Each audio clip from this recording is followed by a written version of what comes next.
Bonjour à tous.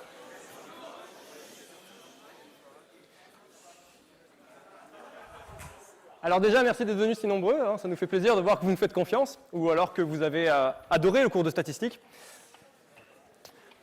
Du coup, cet amphi va être un peu différent de l'autre, on va le découper en deux parties. Donc une première partie, on va vous montrer un peu tous les algorithmes qui existent, ce qu'on fait en général en machine learning, donc les problèmes qu'on va attaquer, et un peu les méthodes différentes, comment on va les résoudre. Donc ça va être Axel Marco ici qui vont vous présenter ça. Et puis on fera une petite pause et on aura une deuxième partie où on va regarder plus en détail, donc en amenant enfin les fameuses maths qu'on a adorées dans les TD de statistique. Et donc on va commencer à plonger un peu plus dedans dans la deuxième partie. Ça va aller assez vite, quand même, parce qu'on résume quand même en 1h45 à peu près tous les cours qu'on a fait depuis donc en apprentissage statistique, sachant qu'il était déjà dense. Donc accrochez-vous et bonne amphi à vous. Voilà. Donc déjà une petite remarque pour commencer, les slides sont sur le site si vous voulez suivre en même temps, donc n'hésitez pas à y aller. Donc automatan.cs-campus.fr. Donc moi je vais commencer par vous présenter une vue un peu globale de ce qu'on a fait. Donc l'apprentissage statistique en général, séparé en supervisé et non supervisé. Et ensuite dans la deuxième partie, voilà, on ira un peu plus dans les détails mathématiques de tout ça. Donc, l'apprentissage supervisé, qu'est-ce que c'est? L'idée principale, c'est qu'on a une variable qu'on va vouloir expliquer, donc y, et pour essayer de comprendre, de la prédire, on va avoir des variables explicatives. Donc, le but, ça va être, donc, ces deux, par exemple, on va avoir, si on veut estimer la consommation en électricité d'une ville, et qu'on connaît donc température, heure, ensoleillement, proportion de la population en vacances, peu importe, le but, ça va être de trouver le lien entre les deux. Donc pour ça, il y a un modèle statistique sous-jacent qui va lier les variables explicatives aux variables à expliquer. Et le but, ça va être de comprendre ce modèle et d'en faire une estimation pour arriver ensuite à prédire nos variables à expliquer. Donc pour ça, il va y avoir tout un processus d'apprentissage. Alors le processus, qu'est-ce qu'il va prendre? Il va prendre les données, donc les données à la fois X et Y, et le modèle statistique qu'on aura choisi, c'est-à-dire on va choisir un modèle dont on va essayer de faire varier les paramètres pour qu'ils collent au mieux aux données. Donc on va donner tout ça à manger à un petit algorithme qui va apprendre donc à partir des données. L'objectif étant à la fin d'estimer les paramètres pour avoir une fonction de décision qui va à de nouvelles entrées associer des prédictions. D'accord ? Donc là, l'exemple qu'on a pris avec la consommation d'électricité d'une ville, c'est en fait l'équivalent c'est ce qu'on appelle une régression. C'est-à-dire que les données sont un vecteur réel, donc R puissance m par exemple, et on va la variable à expliquer dans R également, ou R puissance n. Donc par exemple, on peut tracer les données sur un graphe comme on l'a fait plein de fois dans le cours. Avec en abscisse donc les variables explicatives en ordonnée variables à expliquer, et le modèle, ça va être la fonction. Donc le but, ça va être de trouver la fonction qui va estimer au mieux cela. Donc on a un modèle au début qu'on définit, par exemple un modèle linéaire, avec un paramètre. Donc là, par exemple, deux paramètres, l'ordonnée à l'origine et la pente, et l'objectif, ça va être de l'entraîner pour obtenir le meilleur modèle possible. Alors, qu'est-ce que c'est la différence avec la classification? La classification, c'est tout simple. Au lieu d'être dans un espace réel en sortie, on est dans un espace discret. Donc, ça paraît pas grand-chose, mais en fait, ça fait que les algorithmes à utiliser, on va plus du tout pouvoir utiliser les mêmes algorithmes. C'est pour ça qu'on fait cette distinction. Mais l'idée est la même. On a toujours nos entrées et nos sorties. Donc ici, par exemple, c'était l'exemple avec les MNIST, donc avec les chiffres. On a les valeurs des pixels d'une image, donc R puissance n, et on veut sortir quel chiffre c'est. Donc, on a 10 catégories de chiffres. Et le but, ça va être de faire le lien entre les deux, encore une fois, c'est-à-dire si on donne une nouvelle image, de trouver à quel chiffre ça correspond. Donc toujours exactement le même principe. Donc ça, c'est toute la partie supervisée qu'on peut résumer en prédire Y connaissant X. Donc voilà, on l'entraîne sur ces données, et suivant le type des données, c'est régression ou classification. Le non supervisé, maintenant, c'est un petit peu différent. C'est-à-dire cette fois-ci, on a des variables, mais on n'a pas des étiquettes, des labels, on n'a plus le Y qu'on avait avant, sur lequel on va l'entraîner. C'est-à-dire qu'en fait, on va chercher à représenter ces données autrement, à décrire ces données, mais on ne sait pas encore exactement comment. Alors je précise un peu, par exemple, si on reprend nos chiffres, donc avec des pixels, donc on a les pixels d'une image 8 par 8, ça nous fait 64 réels. Et ben, le but, ça va être de trouver un modèle qui va nous donner une représentation un peu plus pratique. C'est-à-dire que les R puissance 64, représenter des vecteurs de ça, ben, on ne peut pas le faire. Un graphique en dimension 64, ce n'est pas possible. Donc ça peut être intéressant, par exemple, de...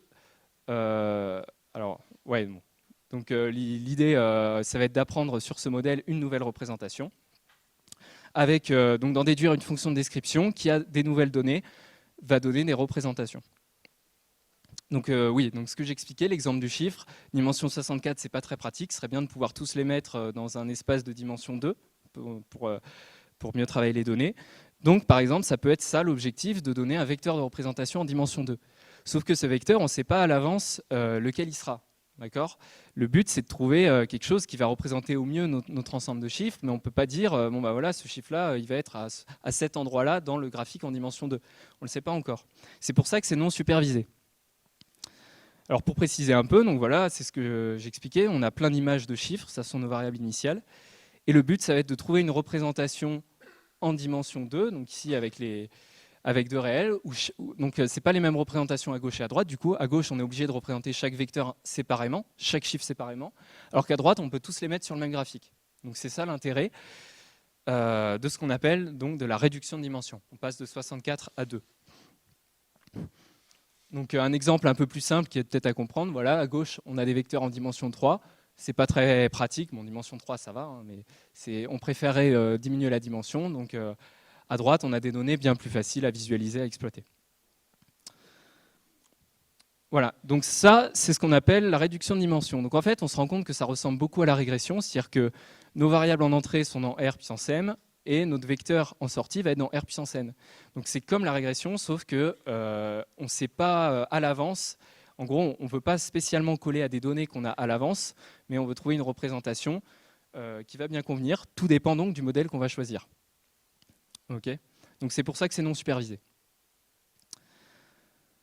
Voilà, et comme il y avait la distinction entre régression et classification, ici on a la distinction entre réduction de dimension et clustering ou partitionnement. Qu'est-ce que c'est que ça ? Le clustering, c'est la même chose, sauf qu'on va essayer, la description qu'on va ressortir de nos variables, ça va simplement être une classe dans un ensemble discret. Donc par exemple, Facebook peut très bien faire ça avec nous, il connaît notre âge, le temps qu'on passe sur Facebook, nos préférences politiques, et il va essayer de nous mettre dans des catégories de personnes. Ce genre de problème, il ne sait pas à l'avance dans quelle catégorie on va être, mais le but c'est de faire des groupes de gens. Donc encore une fois, c'est non supervisé. L'apprentissage, il va prendre que les données X. Donc par exemple, ici, on a des données donc, dans un espace de dimension 2. On voit bien qu'il y a qu'il y a certains groupes qui se distinguent. Et ben, un bon algorithme de clustering va être capable d'isoler différents groupes. Donc à chaque point, associer une classe, donc une couleur. Voilà, donc ça c'est un petit peu l'ensemble de ce qu'on a vu dans cette deuxième partie du cours. Le non supervisé, donc c'est vraiment cette idée de caractériser X par un X tilde un petit peu différent, mais qui va être soit plus facile à traiter, soit qui va apporter des informations en plus sur nos données. Voilà, alors maintenant on va vous montrer quelques algorithmes qu'on a vus en cours. On ne va pas avoir le temps de tous les détailler, mais les plus importants. Donc l'apprentissage supervisé. Alors, la régression linéaire, déjà, l'exemple de base. Donc, au début, on a donc, nos entrées, nos sorties, X et Y. On donne un modèle. Donc, dans la régression linéaire, on va chercher un modèle linéaire, bien sûr. Et le but, ça va être de trouver quel est le meilleur modèle. Pour trouver quel est le meilleur, on va chercher à optimiser le modèle pour qu'il colle au mieux aux données. Donc, pour ça, il faut dire qu'est-ce qu'un bon modèle. C'est pour ça qu'on parle tout le temps d'une fonction PERT. La fonction PERT, c'est la fonction qui va permettre de dire si le modèle est bien ou pas. Donc là, je prends un exemple tout simple, c'est la fonction PERT qui correspond à l'écart au carré entre les vraies valeurs et ce qu'on va prédire. Et donc le but, ça va être de minimiser ça. Donc une fois qu'on a dit ce que c'est qu'un bon modèle avec cette fonction PERT, il faut trouver comment l'améliorer. Donc pour ça, en fait, la fonction PERT, on pourrait la tracer en fonction des paramètres. Ici, là, c'est la fonction PERT en fonction du paramètre P qui correspond à la pente. Alors c'est θ en haut, P en bas, désolé. Et le but, ça va être de minimiser cette fonction. Donc là, évidemment, on voit tout de suite où est le minimum. En pratique, quand on est dans des espaces de dimensions bien plus grands, on ne voit pas toute la courbe, on voit uniquement point par point. Donc quand on a le premier point, on va évaluer la dérivée, et le but, ça va être de descendre le long de la courbe, donc d'aller dans le sens de la dérivée. Donc c'est ça ce qu'on appelle la descente de gradient. En gros, encore une fois, les maths, on les verra après. Le but, c'est de suivre un petit peu la courbe pour atteindre le minimum. Et donc, si on fait cette opération-là, petit à petit, on se rapproche du minimum de la fonction perte et donc d'un modèle qui colle au mieux aux données. C'est toujours comme ça que ça va se passer, quasiment, pour les modèles de régression. Voilà, on cherche à minimiser la fonction perte avec cette descente de gradient. Alors, il y a d'autres modèles, donc je vais passer vite dessus, on détaillera après aussi. Donc, modèle linéaire généralisé, donc c'est la même chose, sauf qu'on rajoute une petite fonction g pour compliquer un peu le modèle. Bon voilà, je passe un peu vite dessus du coup, mais on rajoute juste une fonction quelconque. Et le modèle généralisé à expansion de base, c'est la même chose, sauf que on va affecter des fonctions de base à nos entrées pour encore complexifier un peu. Le but étant à chaque fois d'avoir un modèle qui va pouvoir traiter des cas différents. C'est-à-dire plus le modèle est complexe, plus on va pouvoir traiter des jeux de données compliqués. Mais l'idée derrière tout ça, ce qui est bien, c'est que c'est toujours la même. On a des paramètres qui varient. Et le but, c'est de trouver quels sont les meilleurs paramètres pour minimiser la fonction perte. Donc, on pourra toujours, tant qu'on a des équations sous cette forme-là, on pourra toujours faire la même descente de gradient pour optimiser le modèle. Alors, donc ça, c'était pour la régression. La classification, c'est très différent parce que, comme on est dans un espace discret, toute la notion de descente de gradient, elle ne va plus marcher. Du moins, si on ne fait rien, en tout cas, ça ne va pas marcher. Il faut trouver d'autres méthodes. Donc, une des méthodes les plus simples, et qui marche beaucoup dans les cas simples, c'est les cas plus proches voisins. Donc, qu'est-ce que c'est? Ici, on a un ensemble de données donc, qui est décrit par deux variables, donc en abscisse et en ordonnée. Donc ça, ce sont le X, et le Y, c'est la couleur, d'accord, rouge ou bleu. Le but, ça va être pour un nouveau point de prédire s'il va être rouge ou bleu. D'accord, c'est notre fonction de prédiction. Le but, c'est toujours le même, c'est de sortir une fonction de prédiction qui va bien marcher. Et donc, ce qu'on va faire, on regarde simplement les 5 points qui sont les plus proches du point dont on veut connaître la catégorie. Et ici, il y a 3 points rouges, 2 points bleus, donc on va dire que ce point est rouge. Okay, et du coup, si on fait ça pour tous les points de la carte, on obtient une fonction de prédiction qui, pour toute donnée d'entrée, va nous donner une classe qui correspond. Un autre exemple d'algorithme de classification sont les arbres de décision. Alors, les arbres de décision, c'est simple. Donc, encore une fois, là, c'est un exemple où on va avoir un x1, un x2. Donc, deux variables explicatives. Et la variable à expliquer, c'est une catégorie, donc 1 ou 0 dans cet exemple. Donc, l'arbre de décision, en gros, à chaque fois, on va avoir une condition qui va faire qu'on va aller dans telle ou telle branche. Et en suivant ces branches, à la fin, on va arriver sur la classe qui correspond au point donné. Alors, donc c'est très bien, mais la question, toujours la même, c'est comment est-ce qu'on apprend, comment est-ce qu'on trouve le meilleur arbre de décision, comme ça. Donc, il y a plusieurs algorithmes. Le plus simple, c'est celui que je vais vous montrer. Donc là, on part avec une seule partition. Ici, par exemple, on va supposer que tous les points sont rouges. Ensuite, on va sélectionner une variable, donc par exemple la x2, et un sens. On va dire les points à gauche de la limite vont être bleus, les points à droite vont être rouges. Et ensuite, on va optimiser la position de la frontière. D'accord ? Donc c'est une optimisation à un seul paramètre, ça on sait bien le faire, pour minimiser une fonction perte. Une fonction perte qui est, par exemple, la plus simple, ça va être si le point rouge est dans le bleu, fonction perte égale 1. Si le point bleu est bien dans le bleu, fonction perte égale 0. On évalue ça pour tous les points, on fait la moyenne.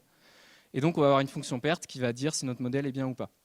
Et le but, ça va être de faire varier cette frontière pour trouver la position qui minimise la fonction perte. Donc ici, par exemple, on trouve ça. Donc ensuite, on va recommencer, on va choisir la même variable, mais l'autre sens cette fois-ci. Et on va recommencer l'optimisation de la frontière. Donc là, on voit, par exemple, la fonction perte est un peu plus faible en faisant dans ce sens-là. Ensuite, on va sélectionner, on va faire la même chose, mais avec la variable x1, donc les frontières dans l'autre sens. Donc on optimise, on a la perte, on change de sens, on optimise, on a la perte. Donc là, on a fait les 4 cas possibles. À chaque fois, on a une perte différente. On regarde quelle est la meilleure fonction perte et on valide cette meilleure frontière. D'accord ? Donc là, on a fait la première décision dans notre arbre. Okay ? Et ensuite, on va pouvoir recommencer plusieurs fois, donc toujours la même chose. On va faire toutes les partitions possibles, toutes les variables, tous les sens possibles. On a toutes les fonctions perte et on prend la situation qui nous a donné la fonction perte la plus faible. Et petit à petit, comme ça, on va construire donc un arbre de décision qu'on peut représenter comme ça avec des... Ça correspond simplement à des partitions dans l'espace. Donc plus on va pousser l'arbre de décision, plus il va coller aux données. Alors le principe des random forest, on n'a pas trop pris le temps de le détailler, mais en gros c'est le même principe, sauf qu'on va prendre seulement des parties de données, d'accord ? On va prendre une partie de l'ensemble de données de départ. On va faire cet algorithme, donc ça va nous faire plusieurs arbres de décision, et à la fin on va tous les confronter. Et pour un point donné, on va confronter les résultats de tous les arbres de décision et on prend le vote majoritaire, d'accord ? Voilà. Donc, mais l'idée de base, en tout cas, c'est ça. Voilà. Encore une autre méthode de classification qu'on a vue et qui est très importante parce qu'elle va permettre d'utiliser, entre autres, les réseaux de neurones et surtout toutes les méthodes de régression qui sont très, très variées. Le but, c'est de ramener le problème de classification à un problème de régression. Donc, pour ça, on a expliqué, le problème, c'est qu'on est dans un espace discret. Donc, si on prend l'exemple, on a des images de fruits et on veut prédire à quel fruit ça correspond. Banane, pomme, orange, etc. Donc, on est dans un espace discret, il faut qu'on transforme ça en un espace réel. Enfin, en un espace en R puissance quelque chose. Donc, on peut dire, par exemple, banane, ça va valoir 0, pomme, ça va valoir 1, orange, ça va valoir 2, c'est ce qui paraît le plus naturel. Sauf qu'en pratique, ça ne va pas marcher. Pourquoi ? Alors, un petit exemple rapide. Si je donne une fraise à mon modèle et qu'il me dit que c'est une orange, et que j'ai affecté à chaque fruit une valeur comme ça, la fonction perte, ici, elle va être de 1. D'accord ? Il a dit 2 au lieu de 3, donc la fonction perte, c'est 1. L'écart au carré. Si à la place, il avait dit que c'était une banane, il s'était trompé, la fonction perte, elle est 9. Donc en gros, là, le modèle, il sous-entend que c'est horrible de dire une banane au lieu d'une fraise, mais par contre, que dire une orange au lieu d'une fraise, c'est moins grave. Donc c'est pas terrible, l'algorithme, il ne va pas apprendre comme il faut parce qu'il y a un biais dans ce qu'on a créé. Il y a un biais qui va dire que certains fruits sont plus proches que d'autres. Donc pour éviter ça, on va simplement associer à chaque catégorie un réel distinct. Et on va l'entraîner à trouver 1 pour le bon fruit et à trouver 0 pour les mauvais fruits. D'accord ? Donc là, par exemple, le modèle, il se trompe encore, il croit encore que c'est une orange, d'accord ? C'est là qu'il y a le meilleur score. Mais par contre, les résultats sont... il va pouvoir s'entraîner sur chaque fruit indépendamment, il n'y a plus de préférence. Ok ? Donc ça, c'est très important parce que ça nous permet ainsi de transformer le problème de classif en un problème de régression. Et donc, on peut utiliser les modèles qu'on a vus avant. On peut utiliser la régression linéaire, on peut utiliser les modèles linéaires généralisés, on peut utiliser les réseaux de neurones. D'accord ? Donc voilà. Mais ça reste un problème de classification à la base. Est-ce que c'est clair ça pour cette transition ? Je précise peut-être... ouais. Dans les cas où les algorithmes qu'on a montrés avant, ils vont plus bien marcher. Notamment aujourd'hui, quand tu as des jeux de données vraiment énormes, tous les algorithmes qu'on a vus avant, ils exploitent, par exemple, les cas plus proches voisins. Il a besoin de regarder toutes les données à la fois pour trouver les plus proches voisins. Donc ça va être très très coûteux. Et les meilleurs algorithmes qu'on fait actuellement, les réseaux de neurones, pour certains problèmes, pas pour tous, c'est des problèmes de régression. Et ils vont marcher très très bien pour les problèmes complexes. Donc c'est pour ça qu'on aime bien se ramener de la classif à la régression. Et maintenant, c'est ce qu'on utilise pour tous les réseaux de neurones qui vont identifier une personne, un élément ou autre. C'est ça en fait, c'est de la classif transformée en régression. Voilà. Ok, donc l'idée c'est à chaque classe, on associe un réel. D'accord, c'est vraiment, je remontre ça. À chaque classe, on associe un réel et on va l'entraîner à trouver 0 pour les réponses fausses et 1 pour la bonne réponse. Ok ? Et là, donc chaque catégorie est traitée indépendamment, tout marche bien. Voilà. Voilà, donc ça c'est toutes les méthodes d'apprentissage, les méthodes qu'on a présentées d'apprentissage supervisé. Donc régression, classification. Maintenant, on va passer aux méthodes non supervisées qui sont un petit peu différentes. Je vais laisser la place à Marco. Et s'il y a des questions, on pourra en parler. On fera une petite pause juste après. Comment la classification transforme le problème en un problème de régression ? Au début, ici, la sortie de notre fonction de décision, ça va être simplement une classe. Donc il va nous dire banane, il va nous dire orange, il va nous sortir quelque chose comme ça de discret. Le but, ça va être qu'il puisse nous sortir des réels, parce que s'il peut nous sortir des réels, ça veut dire qu'on va pouvoir utiliser les méthodes de régression. D'accord ? C'est toujours la même idée. La classification, c'est de RM dans des classes. La régression, c'est de RM dans Rn. Donc comment on passe de l'un à l'autre ? Donc au début, on a les classes. Donc ça, je vous ai montré que ça ne marche pas bien parce qu'il y a un certain biais qui va dire que les classes sont plus près l'une de l'autre. Donc ce qu'on va faire, à chaque classe, on va donner un réel. Donc ça veut dire si on donne notre image de fraise au modèle, le modèle il va nous sortir 5 réels. D'accord ? Les 5 réels qu'on voit là, un réel par classe. Et on va dire ce réel, il faut qu'il soit égal à... En gros, donc là tu es d'accord qu'on a bien un problème de régression si on lui donne une image et qu'il nous sort 5 réels. Et pour revenir à la classification qu'on voulait au début, on va juste lui dire, c'est vrai que je ne l'ai pas dit, tu prends la valeur la plus élevée, le résultat le plus grand. Donc là, c'est l'orange, le résultat le plus grand, donc on prend ça. Du coup, l'algorithme, le modèle, lui, il fait du réel dans du réel, il est content, c'est de la régression. Et nous, après, on retransforme ça en une classification. OK ? Est-ce qu'il y a d'autres questions ? On n'est pas passé de l'ensemble A, B, C, D, machin à R. On est passé de l'ensemble A, B, C, D à R, puissance le cardinal de l'ensemble qu'on avait au départ, c'est vrai. ça ? C'est vrai. J'ai pas détaillé ça. Alors, ça s'appelle une régression aussi. En fait, c'est comme si on avait 5 régressions différentes. Donc, en fait, si on fait un modèle linéaire, par exemple, on va devoir approximer la fonction linéaire pour chacun des 5 fruits. Donc, en fait, ça multiplie par 5 le nombre de fonctions. Mathis vous montrera que dans les réseaux de neurones, c'est un peu différent, mais l'idée, c'est ça. On a 5. Mais ça s'appelle toujours un problème de régression. C'est quoi le vote majoritaire pour le random forest ? En gros, le random forest, il y a différents arbres dedans. Il va y avoir, mettons, une dizaine d'arbres de décision qui vont être créés. Et si on veut, alors ça va peut-être être un peu long de remonter. Non, c'est bon. Il va y avoir 10 arbres comme ça qui vont être tous différents parce qu'ils ont été entraînés sur des données différentes. Et donc, mettons que je veux savoir quelle est la classe à ce point-là. Eh ben, je vais regarder, ce point-là, il y a 3 arbres qui me disent que c'est bleu et il y en a 7 qui me disent que c'est rouge. Je vais donc dire, ce point-là, il est rouge. Voilà. Dans ton exemple sur les fruits, donc au début c'est une fraise, là, notre algo il trouve que c'est une orange, mais après comment tu lui fais apprendre que non c'est une fraise ? Comment ça se fait ? Lui il te sort que c'est une orange, mais on le fait comment ? On le fait à la main, on lui dit non c'est pas ça ? Non, mais en fait c'est un problème de régression comme avant. C'est-à-dire que là, on va avoir plein de données comme ça. Et ici, là, petit à petit, le 0,43, le but, ça va être la fonction perte, là, ça va être 0,43 moins 1, ok, au carré. Et le but, ça va être de la minimiser. Donc avec l'algorithme, par exemple, de descente de gradient qu'on a montré avant. Mais du coup, là, l'algorithme, il apprend que c'est une fraise ou pas. Mais comment il apprend après que c'est une orange ?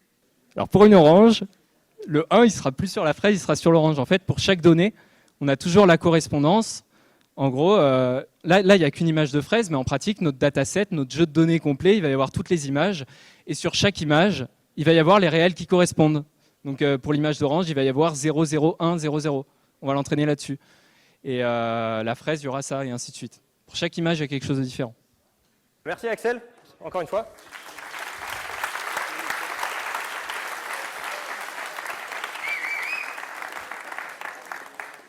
Et je laisse la parole à Marco qui va vous présenter du coup le non supervisé.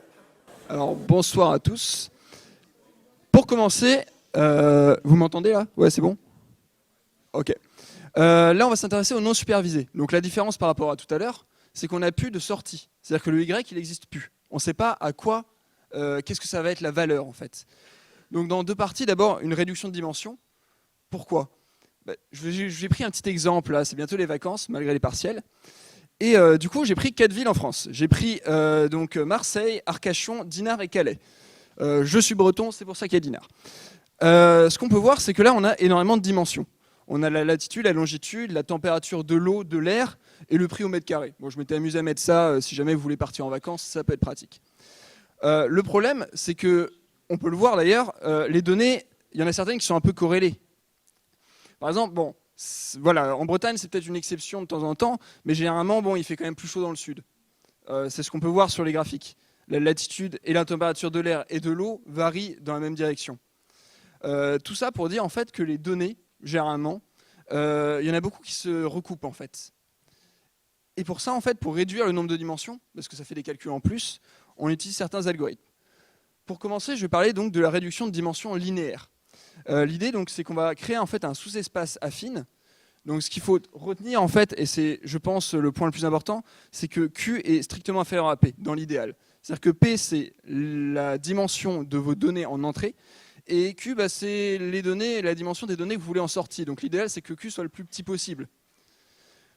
L'idée, c'est donc qu'on va créer un espace pour tous les éléments donc X de la forme donc, dans RP, tels qu'ils vont être égaux à donc, une constante plus un produit matriciel, donc une combinaison linéaire. Pour expliquer ça dans un exemple concret, j'ai l'exemple en dessous, là, qui est tiré un peu du cours, je vous avoue. L'idée, c'est qu'en fait, chaque point, donc là on est en dimension 2, on va passer en dimension 1, on va essayer en fait de chaque fois les rapprocher par rapport donc, à la moyenne qui est donc, la petite étoile bleue, là, je ne sais pas si vous la voyez. Et vous allez rapprocher de manière orthogonale. Donc c'est une projection orthogonale en fait affine. Ce qu'on peut voir en fait, et c'est le résultat qui est tiré du cours, c'est que le meilleur résultat qu'on puisse attendre dans ce cas-là, en fait, c'est pour mu est égal à donc la moyenne, et pour chaque ZI, vous avez donc la formule, donc c'est la transposée de A fois la différence par rapport à la moyenne. C'est ce qui est représenté en fait sur le graphique, comme vous pouvez le voir ici. On a l'écart ZI et le point XI qui est projeté donc sur cette droite orthogonale. Voilà, désolé. Maintenant, au niveau de l'ACP, donc l'idée c'est qu'on va, à travers ces 4 étapes, réduire la dimension de nos données, mais de manière intelligente. Donc tout d'abord, on va centrer nos observations, parce que ça sert un peu à rien, je pourrais y revenir avant. Ça ne sert à rien de savoir que bon, c'est 5633 au mètre carré à Arcachon et que c'est 3314 à Marseille. Ce qui est intéressant, c'est la différence en fait. Et plutôt que faire la différence de chaque élément par rapport à un autre, on fait par rapport à la moyenne.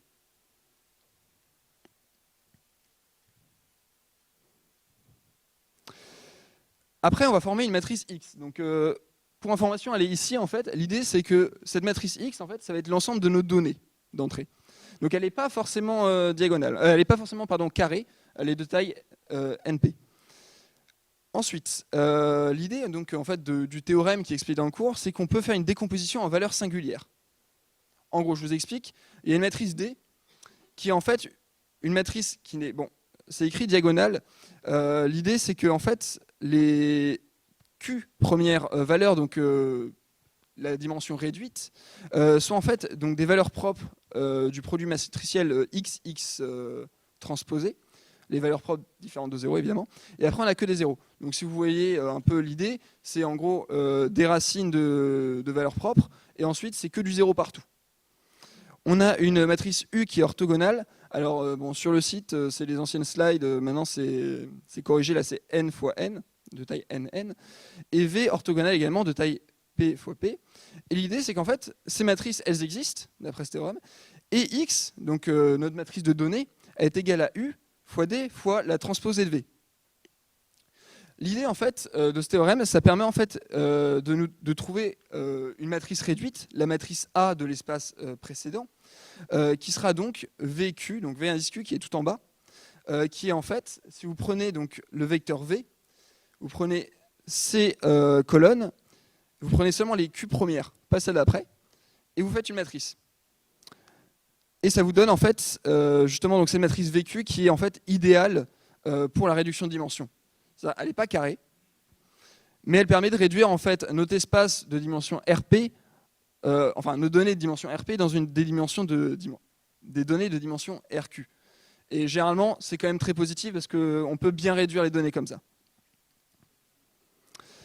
Ensuite, un deuxième résultat qui était donné à travers le cours, en fait, c'est au niveau des covariances. On peut créer et calculer la matrice de covariance. Donc c'est la fameuse matrice sigma z, en tout cas c'est son estimateur, qui est égal en fait à 1 sur n fois la diagonale, une matrice diagonale. L'idée donc d'une matrice covariante, c'est que au milieu vous avez les variances, qui sont donc les valeurs propres sur n. Et en dehors, vous avez les covariances. Ce qu'on remarque, en fait, c'est que, vu que c'est une diagonale, bah, en dehors de la diagonale, c'est 0. Du coup, en fait, les variables, elles sont décorrélées. La covariance est nulle. Dans une deuxième partie, on parle du clustering. L'idée, comme l'expliquait tout à l'heure Axel, c'est qu'on va essayer de regrouper les données. On ne connaît pas forcément les sorties, on ne sait pas forcément quel groupe c'est. Ici, dans cet algorithme, on connaît juste son nombre, on va essayer de le supposer. Et l'idée, en fait, c'est de les regrouper de manière un peu intelligente. Ça veut dire que, bon, bah là, vous voyez, ça paraît plutôt logique que ce soit regroupé dans ce sens-là. Alors, juste, petit point vocabulaire.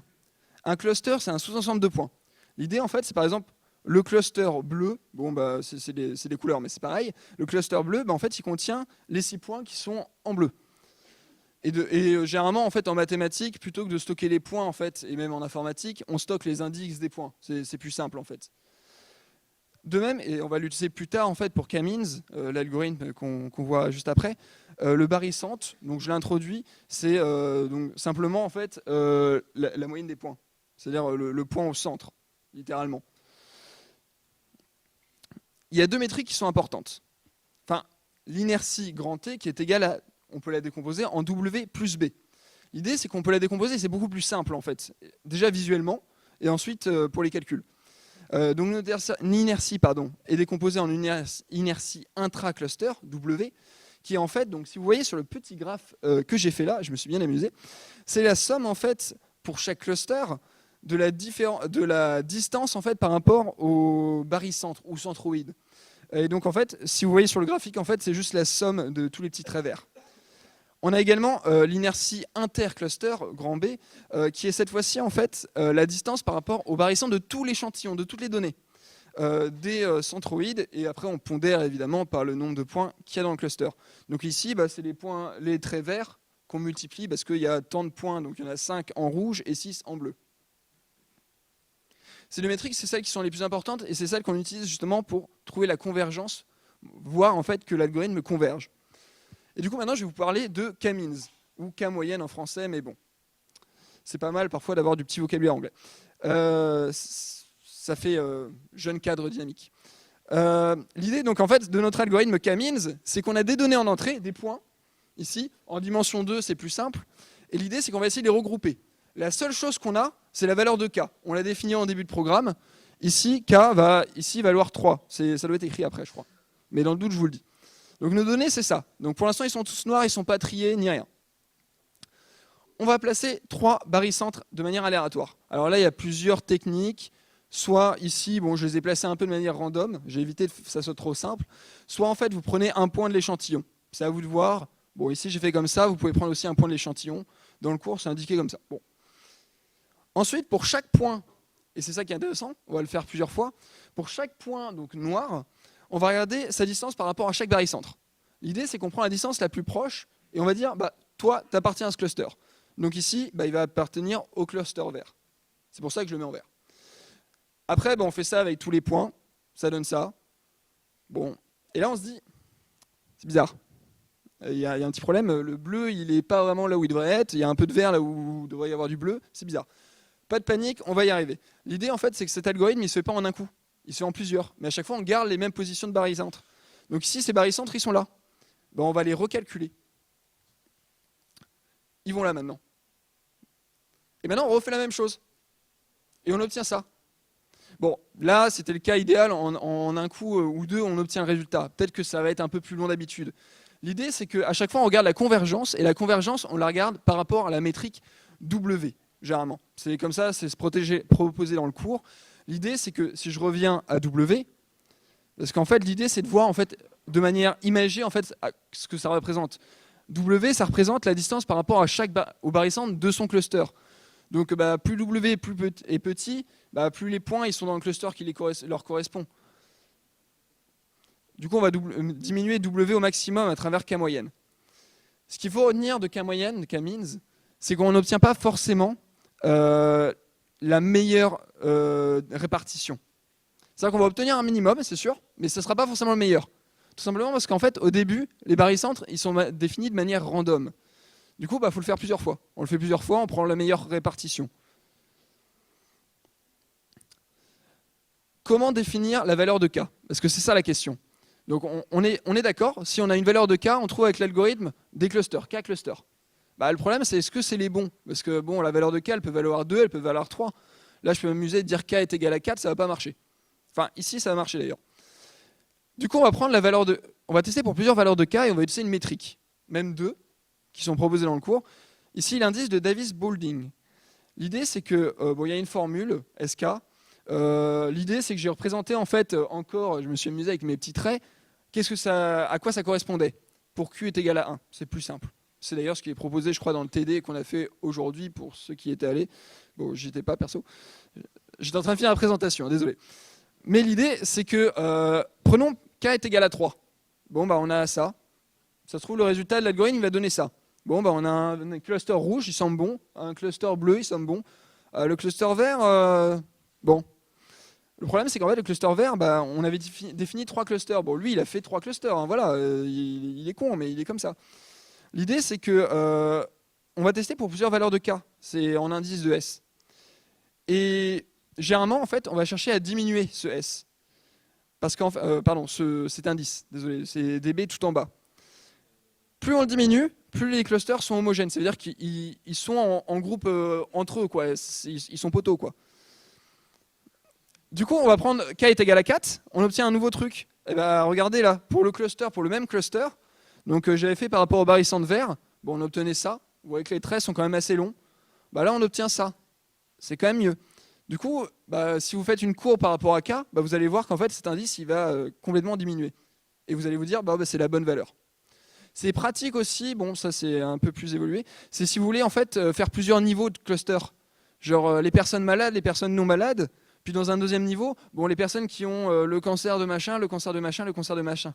Ça permet en fait de, selon la valeur de K, trouver différents types de clustering. Et un deuxième indice, ou un coefficient plutôt, c'est le coefficient de silhouette.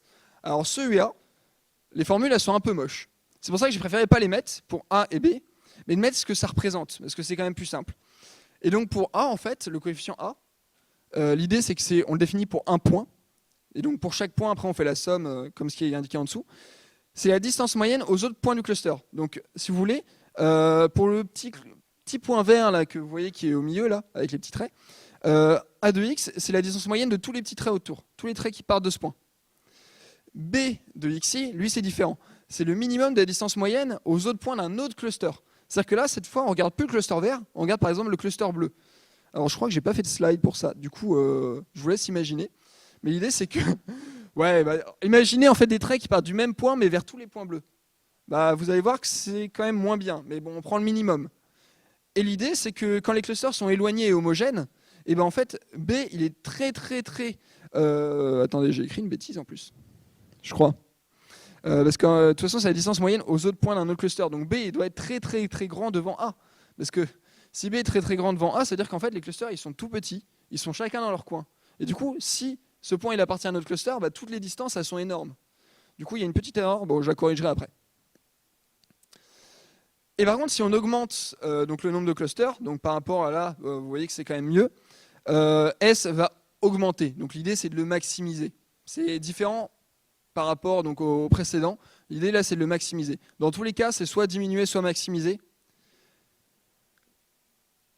Je vous conseille en fait de retenir ce que ça veut dire, pas physiquement mais genre géométriquement. Parce que les formules elles sont quand même moches. Par contre si vous comprenez que A c'est la distance moyenne aux autres points du cluster et que B c'est le minimum des distances avec les autres clusters, déjà vous avez ça de fait et vous n'avez pas les formules dégueulasses à trimballer. Alors c'est tout, si vous avez des questions, c'est le moment. Pour la détermination de K, oui. À chaque fois tu augmentes, tu passes de 3 à 4 et à 4 c'est mieux. Mais si on passait à 5, ça serait encore mieux. Comment est-ce qu'il sait que 4 c'est suffisant? Alors l'idée, c'est une très bonne question. J'ai pas le graphique ici, mais les graphiques qui sont généralement affichés, c'est qu'on a une sorte de L-curve. L'idée c'est que c'est une courbe qui va faire un truc comme ça. Dans le cas par exemple, en fait, dans le cas de l'indice de David, Boulding, l'idée c'est que ça va faire une courbe qui descend. Donc toi évidemment tu te dis, si on prend, on a n points, je prends n clusters, fini. Ouais, parce que le barycentre c'est le point, du coup distances sont nulles. Alors effectivement, mais l'idée du coup on va essayer, on va représenter cette courbe et on va aller chercher le point d'inflexion. C'est l'un des meilleurs points. Comme ça tu évites d'aller avec trop de clusters, mais c'est la manière la plus optimisée d'avoir un résultat correct. Une valeur de K qui est ni trop grande ni trop petite. Je réponds à ta question ? Pour ton algo avec les barycentres, Oui. comment tu choisis les premiers barycentres? Alors, je réexplique, c'est une bonne question parce qu'en fait, il y a plusieurs variantes de cet algorithme. Ce qui est proposé dans le cours, c'est qu'on prend, et là on voit que je suis un mauvais élève parce qu'en fait, je n'ai pas appris ça justement. On prend en fait des barycentres, c'est un des points, une des données, mais on prend les données aléatoires. C'est-à-dire que, par exemple, là ici, je les ai placés aléatoirement, ça veut dire qu'il n'y avait pas de points au début. Je les ai placés comme ça, voilà, c'est aléatoire, je l'ai placé là. Ce qu'on peut faire aussi, c'est qu'on prend donc ici 3 points parmi les données, on dit ça c'est un barycentre, chacun. Voilà. L'idée c'est que ça va être aléatoire, il faut le réaliser plusieurs fois, et à la fin tu vas obtenir parmi ces résultats le meilleur, un très bon résultat.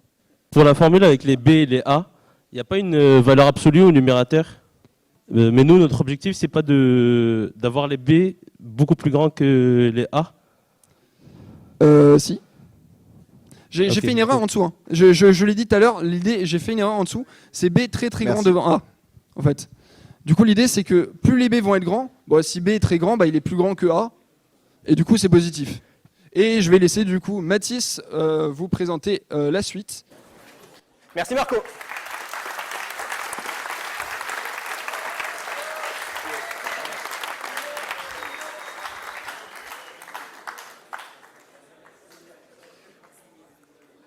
Bon, là c'est le moment où j'hésite à vous laisser une petite pause quand même parce que là on arrive dans la partie qui est un peu moins drôle.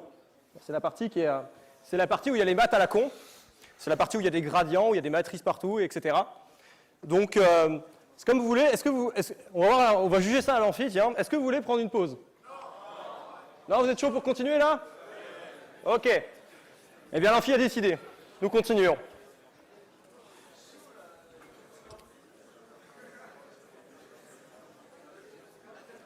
Alors pour attaquer cette partie de mathématiques, malheureusement, ou heureusement, pour ceux qui l'ont vu, on va avoir besoin de ce dont on avait parlé au dernier amphi, donc les statistiques.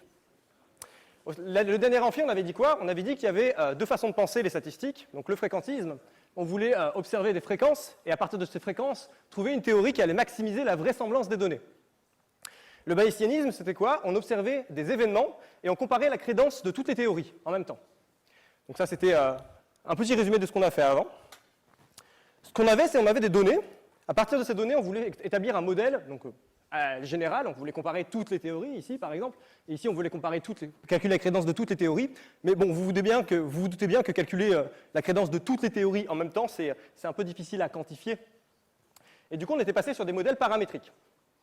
Donc ces modèles paramétriques, c'était quoi? Ça voulait dire qu'on supposait qu'il y avait une loi normale quelque part ou qu'il y avait une gaussienne quelque part. Enfin, c'est la même chose du coup. Et tout ce qu'on voulait apprendre, c'était les paramètres. Et on voulait trouver quels paramètres allaient maximiser la vraisemblance ou alors trouver une crédence pour chacune de ces valeurs de paramètres.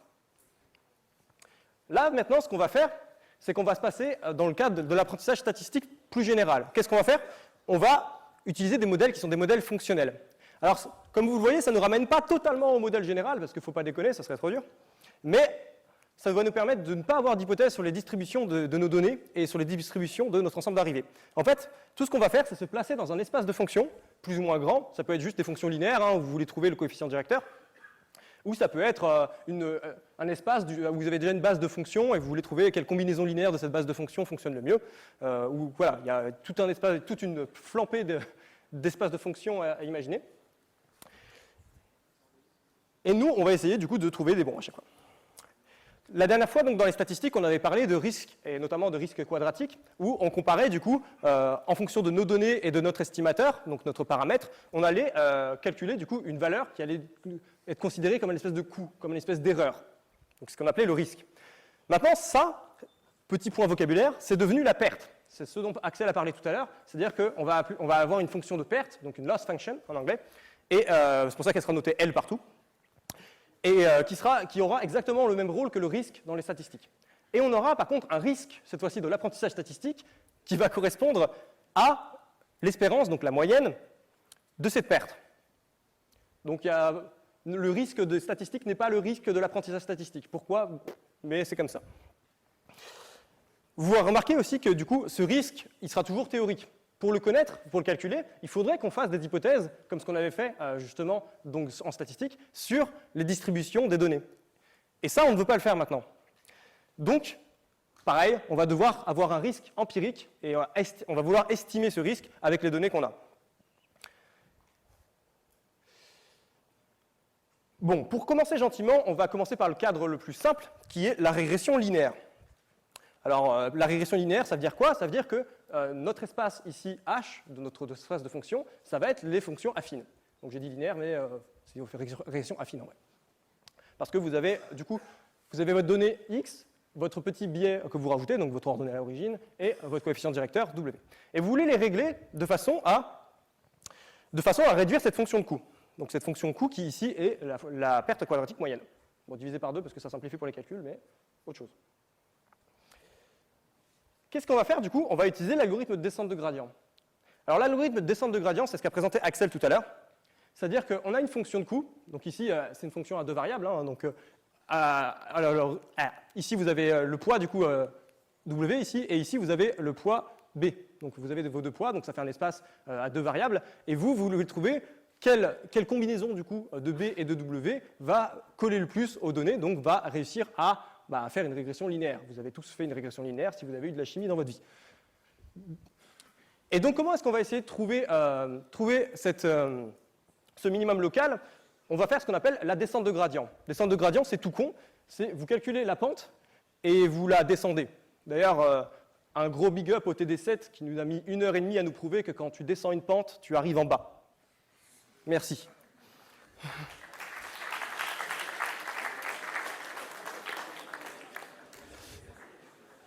Donc, maintenant qu'on a prouvé mathématiquement que quand tu descends une pente, tu arrives en bas,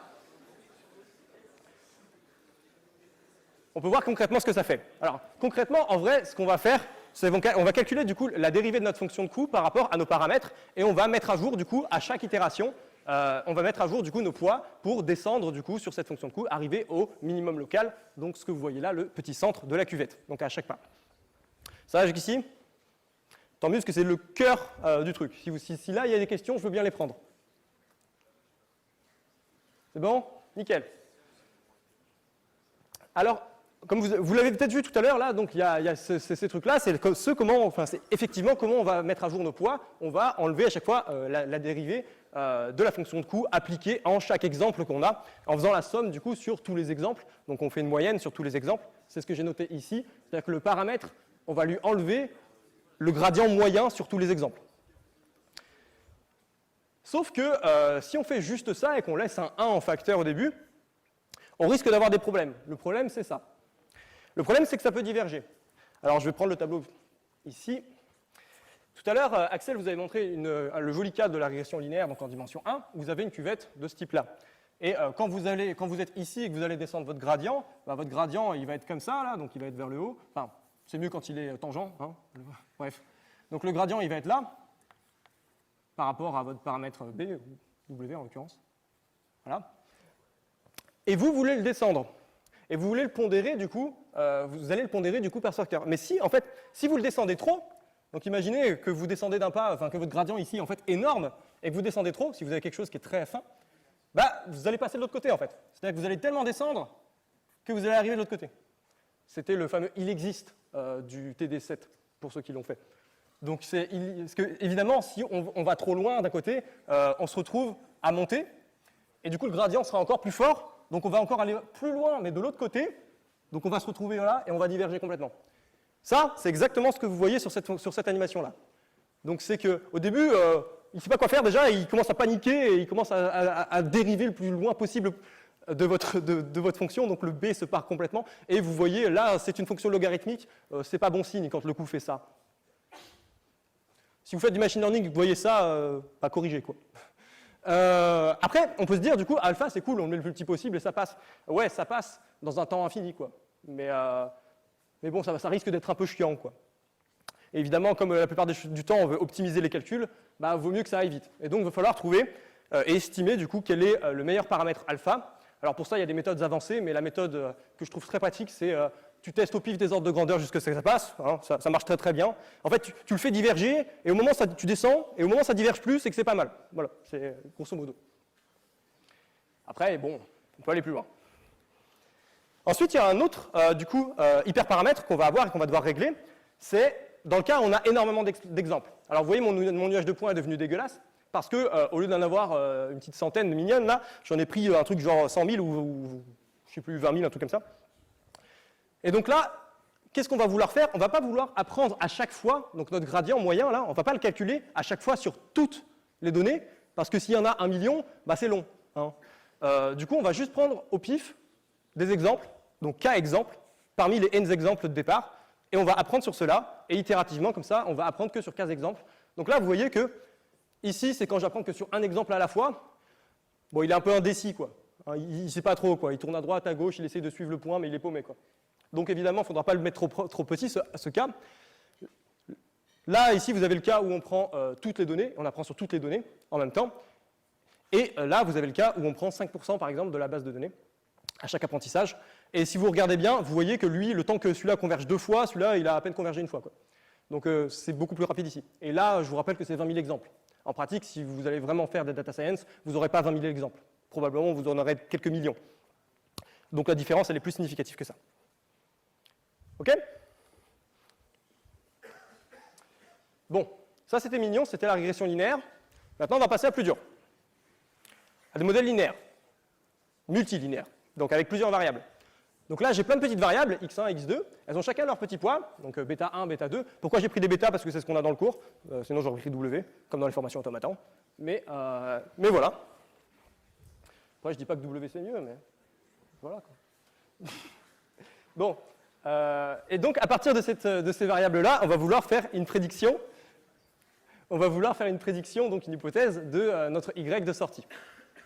Donc c'est pareil, imaginez que là, vous avez le nombre de pièces dans une maison, la surface au sol, la température moyenne, je sais pas, et là, vous voulez prédire son prix, par exemple. C'est des trucs classiques de régression.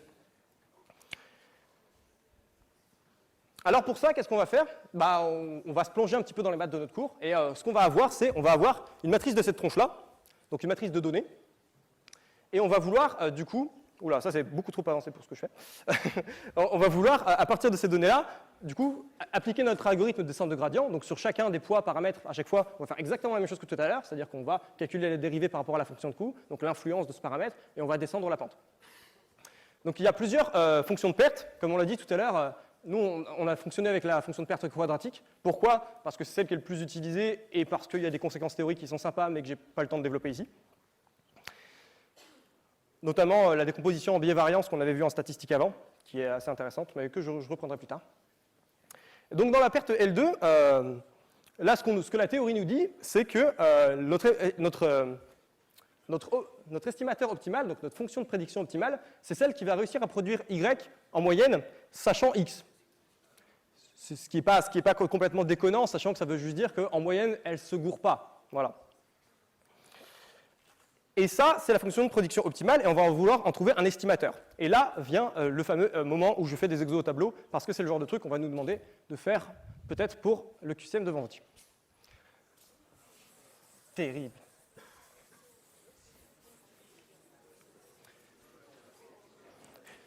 D'où ce truc que j'ai commencé à écrire. Donc, mes données, ça va être quoi? Ça va être un tableau. Donc, à chaque ligne, ça va être une entrée. Donc, chaque ligne, ça va être une entrée de mes données.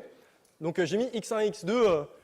C'est vrai que c'est con, parce que ce n'est pas les mêmes x1 et x2 que là-bas. Mais dans l'idée, ça serait plutôt x1, x1, j plutôt, x2, j. Bref, vous avez compris. Il y a des exemples, et chacun de ces exemples a p variables. Donc, ça, c'est le nombre de variables ici. Donc c'est la colonne là que j'ai. Et ensuite pour chacun, donc c'est mon n, donc j'ai inversé la notation, désolé. Et ensuite j'ai n exemples d'entraînement. Donc chaque ligne, c'est un des exemples d'observation que j'ai. Et chaque colonne, c'est un des paramètres. Donc par exemple, ce que je disais tout à l'heure, c'est que je peux avoir le nombre de pièces, la température ambiante, la surface au sol, ce genre de trucs. Ensuite, à partir de ça, je vais vouloir trouver un y. Donc mon y, ce sera quoi? Ce sera un vecteur colonne, pareil, à chaque fois. Pour chaque exemple, j'ai eu un résultat, y, donc c'est un vecteur de taille n. OK? Et moi, ce que je veux, c'est trouver un modèle linéaire qui va, à partir de mes données d'apprentissage, me permettre de prévoir y dans un cas où je n'ai pas d'exemple. Donc, je vais pouvoir trouver une fonction hypothèse. Cette fonction hypothèse, ça va être quoi? Ça va être, par exemple, h de x est égal à x fois bêta, avec bêta, mon vecteur de paramètres. Donc je vais le noter ici. Bêta, ça va être bêta 1, tac, tac, tac, bêta p. Donc là, il y en a autant que le nombre de paramètres. Et donc, si vous faites ce produit-là, vous avez bien déjà un vecteur de taille n et qui, on le veut, est proche de y. Donc là, c'est ce qu'on veut faire. On veut trouver ce meilleur h. Donc le h optimal qu'on a parlé tout à l'heure. Le h qui va en moyenne prédire y sachant x. Alors comment on va faire? La fonction de coût qu'on a, on sait que c'est la fonction de perte quadratique. Donc notre fonction de coût ici, ça va être j est égal à la norme de x fois bêta, donc mon hypothèse, moins y. Quand je dis la norme, c'est la norme 2 au carré. C'est une perte à L2 en l'occurrence. Et ça, matriciellement, ça correspond à quoi? Ça correspond à x fois bêta moins y transposé fois x bêta moins y. J'aurais dû le faire dans l'autre sens, ça aurait été mieux. C'est pas grave. Pourquoi est-ce que je fais ça? C'est parce que c'est le genre d'exos qui sont assez simples à faire et qui sont un peu la base de ce qu'on aura potentiellement vendredi. Sachant que je vous rappelle que l'incroyable mail de M. Cournet qui nous a dit « Non, ce ne sera pas des questions de cours. Hein. » C'est super, merci. C'est vrai qu'on a l'habitude des QCM comme la FIQ, etc., qui nous permettent de bien comprendre ce qu'on fait. Bref. C'est pas du sel, hein, c'est faux. Bon, allez. Donc quand je développe ça,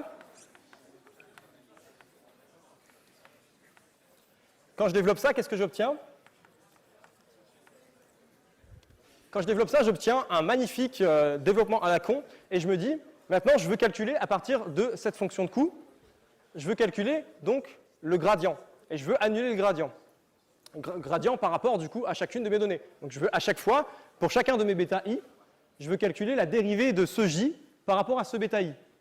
Alors vous pouvez le faire à la main, c'est très chiant, mais sinon il y a des outils qui s'appellent les outils de différenciation vectorielle.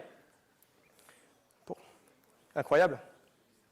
Alors les outils de différenciation vectorielle, ils vous disent quoi? La première formule en fait les deux formules, vous avez besoin de deux formules. La première, c'est qui vous dit que le gradient, de toute façon elle est écrite, hein, je peux la réécrire, le gradient de un vecteur transposé par rapport à bêta, enfin fois bêta, le tout par rapport à bêta, c'est égal à ce vecteur. Pourquoi est-ce que c'est utile? Si vous êtes malin, vous voyez que là, il se passe à peu près la même chose. Donc je sais que quand je fais mon gradient de j par rapport à bêta, donc bêta mes paramètres, ici, ce terme-là va me donner moins 2 fois la transposée de ça, donc ça fait yty. Enfin, x transposé y, pardon. OK? Donc c'est là une des deux formules à apprendre. Et l'autre, c'est quoi? Ça va être similaire à ça, on va pas se mentir.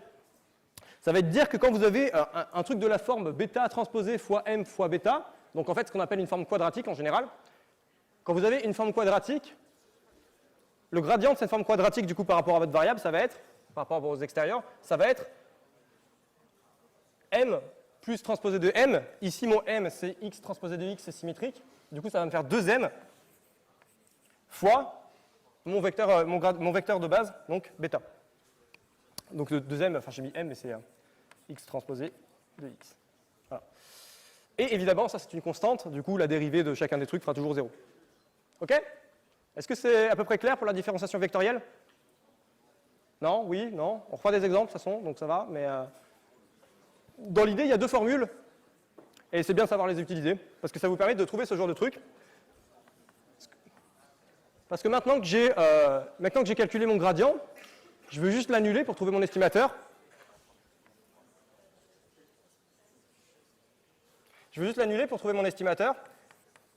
Et ça veut dire quoi? Ça veut dire que mon estimateur, ce sera si x transposé de x est inversible, donc je divise par 2, donc les deux se cassent, et là en face il me reste x transposé de y fois x transposé de x inversé.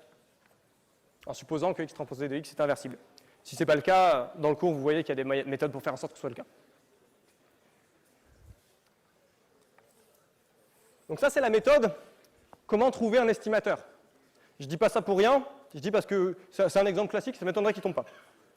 Surtout qu'il va être très utile, pas que dans ce cas-là, mais il va être utile plus tard quand on va rajouter des régularisations. pour trouver les estimateurs avec régularisation en général, et on le fera tout à l'heure d'ailleurs. Donc ça va pour cet exo? Bon. De toute façon, je vais refaire un très similaire dans pas très longtemps. Ensuite, une fois que j'ai mon estimateur, ce que je vais vouloir, c'est calculer par exemple son espérance et sa variance. Alors son espérance, ça va être quoi?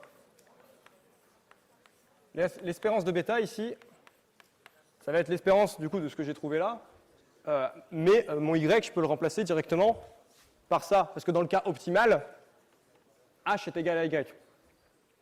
Donc mon bêta, mon espérance de bêta, si j'avais, je vais supposer que je me place dans le cas où y, comment dire, est égal à, enfin où bêta est le maximal, donc bêta étoile, où je trouve mon bêta optimal. J'ai pas été très clair, désolé. Donc je vais remplacer. Ce que je sais, ce que je peux dire, c'est que on a ça dans le cas optimal. Du coup, là, je vais remplacer ça par dans mon expression, et je vais avoir l'espérance de x transposé de x moins 1 fois x transposé fois, du coup, je reprends là-bas, x bêta tout court. C'est vrai que j'ai pas rajouté de terme normal. Bah tiens, je vais faire ça. Pour que ça ait un peu d'intérêt et un peu de peps, incroyable, je vais rajouter une petite erreur, un petit vecteur d'erreur qui fait que sur chaque mesure, je vais considérer que je fais une petite erreur. Une petite erreur qui, on va dire, en moyenne sera nulle et qui aura une variance de sigma carré, par exemple. Je vais s'emmerder. Donc pas forcément une loi normale, hein. Bon, on pourrait prendre une loi normale, on s'en fout. Donc on va dire qu'on fait une petite erreur en même temps. Enfin, dans le cas idéal. Ici. Voilà. Donc là, je vais rajouter ça. Ça ne va pas changer grand-chose hein, pour l'espérance, parce que j'ai dit que l'espérance est linéaire, du coup, ce terme-là va s'annuler. Ce terme-là va se compenser avec ce terme-là, c'est son inverse. Et donc ça nous fait quoi? Ça nous fait l'espérance de bêta étoile, qui est donc égale à bêta étoile, parce que bêta étoile est une constante. Et donc là, ce que ça me dit, c'est que mon estimateur, en moyenne, s'il peut trouver le bêta étoile optimal, il le fera, en moyenne. Parce que son espérance, c'est le bêta étoile, c'est le bêta optimal. Maintenant, je peux aussi calculer sa variance. Sa variance, c'est quoi? C'est du coup la variance de, pareil, hein, de tout ça. Sachant que ici, j'ai la variance de ax plus b, avec une constante ici. Et quand vous avez la variance de ax plus b, ça vous fait a carré fois la variance de x. Donc le a carré, en général, c'est une forme quadratique. Donc je ne sais pas si je suis étudiant. Donc ce terme-là est constant, du coup il va dégager. Et ce terme-là, qui n'est pas constant, je vais faire une étape. Ça va être égal du coup à la variance de x transposé x moins 1 fois x transposé fois epsilon. Parce que ça, c'est une constante. Et donc la variance d'une constante, c'est 0. Enfin, dans x plus b. Et là, vu que j'ai... c'est le fameux a, quand vous avez la variance de a fois un truc, quand le a est un vecteur, vous avez une forme quadratique autour, donc ça fera a transposé fois la variance de votre truc au centre, donc ici le epsilon, fois a. Est-ce que c'est pas l'inverse? C'est l'inverse. Désolé. Et donc ça veut dire quoi? Ça veut dire qu'ici, je remplace mon a par ça, et ça nous fait que la variance ici, c'est x transposé x moins 1 fois x transposé fois la variance de epsilon. Bon, on s'en fout de ce que c'est, mais je pourrais mettre sigma carré, par exemple, fois x facteur de x transposé x moins 1. Alors ce que vous voyez, c'est que du coup, ça c'est une constante, du coup vous la mettez devant, ça s'annule avec ça, et il vous reste sigma carré x transposé de x moins 1. Est-ce que ça va à peu près? J'ai été pas très clair, j'avoue.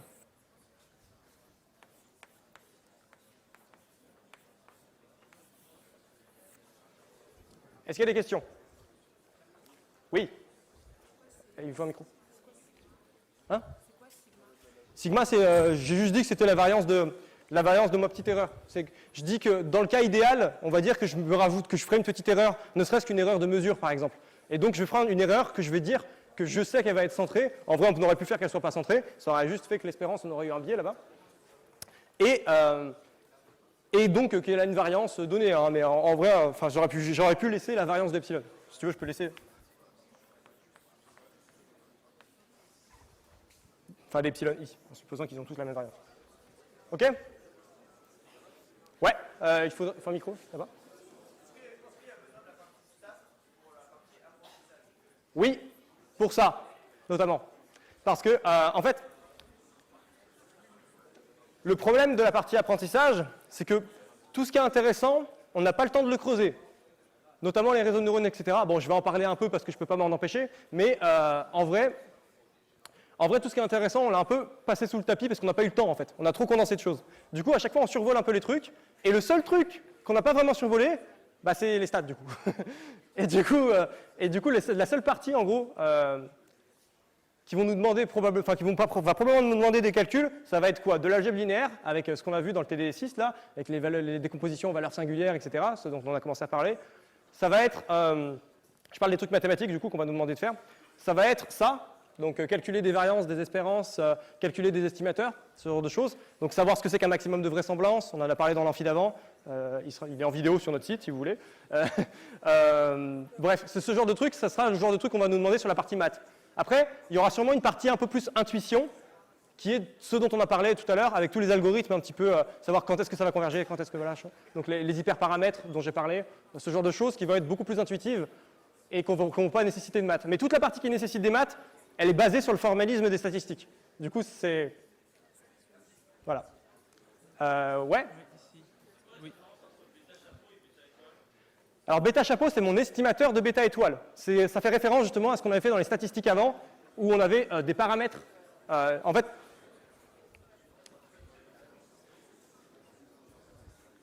quand tu vois ici, là, ça c'est mon bêta tout court. On va dire le bêta général. Ce bêta devient un bêta chapeau à partir du moment où je le définis d'une certaine manière. Donc là, mon bêta chapeau, je vais le définir par exemple comme ça. Donc je vais le calculer. Donc ça va être un cas particulier. Et quand je le calcule comme ça, je veux qu'il approche la valeur optimale théorique bêta étoile. Voilà. Donc bêta étoile, c'est un truc fixe, c'est le truc optimal, et l'estimateur, c'est un truc qui va varier, qui va converger normalement vers l'optimal. Si on ne s'est pas trop démerdé, avec le nombre d'exemples. J'entends pas.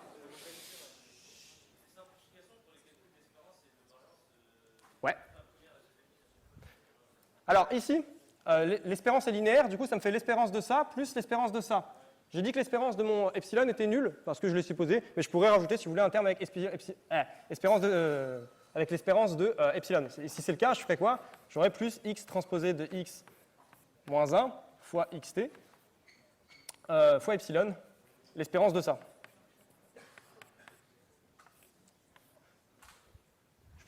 Donc là, c'est l'espérance linéaire, je sépare mes deux, je sépare ma somme ici, là. Ensuite, ce terme-là, c'est l'inverse de ce terme-là. Enfin, c'est plutôt l'inverse, mais enfin, c'est symétrique, quoi. Donc ce terme-là fois ce terme-là, ça va me donner à chaque fois l'identité. Donc l'identité fois bêta étoile. Bêta étoile, comme je l'ai dit, c'est une constante, donc son espérance, c'est lui. Et voilà. Et donc ça, c'est pour l'espérance. Et pour la variance, donc là, c'est pareil, j'ai la variance de A fois un truc qui a une variance non nulle, plus B, donc une constante. Quand vous avez la variance de AX plus B, c'est égal à A carré fois la variance de X. Et du coup, là, c'est ce que j'ai utilisé, donc le B, je l'étège, et là, j'ai eu le A, j'ai égal à ma variance de A fois X, et ma variance de A fois X, dans le cas général, quand le A n'est pas un réel, mais quand le A est un vecteur, c'est pas juste A carré fois la variance, c'est la forme quadratique qui est formée à partir de A, donc c'est A fois la variance de machin fois la transposée de A. Voilà. OK? C'est des petits raccourcis qui sont pratiques à savoir si vous voulez faire un calcul en 2 lignes au lieu d'une demi-page, éventuellement. Bon, c'est pas la partie difficile, hein, je vous avais prévenu. C'est pour ça que j'ai supposé une pause, que vous avez refusé. Donc la variance, on l'a calculée. Maintenant, on pourrait essayer de faire la même chose avec les pertes L1.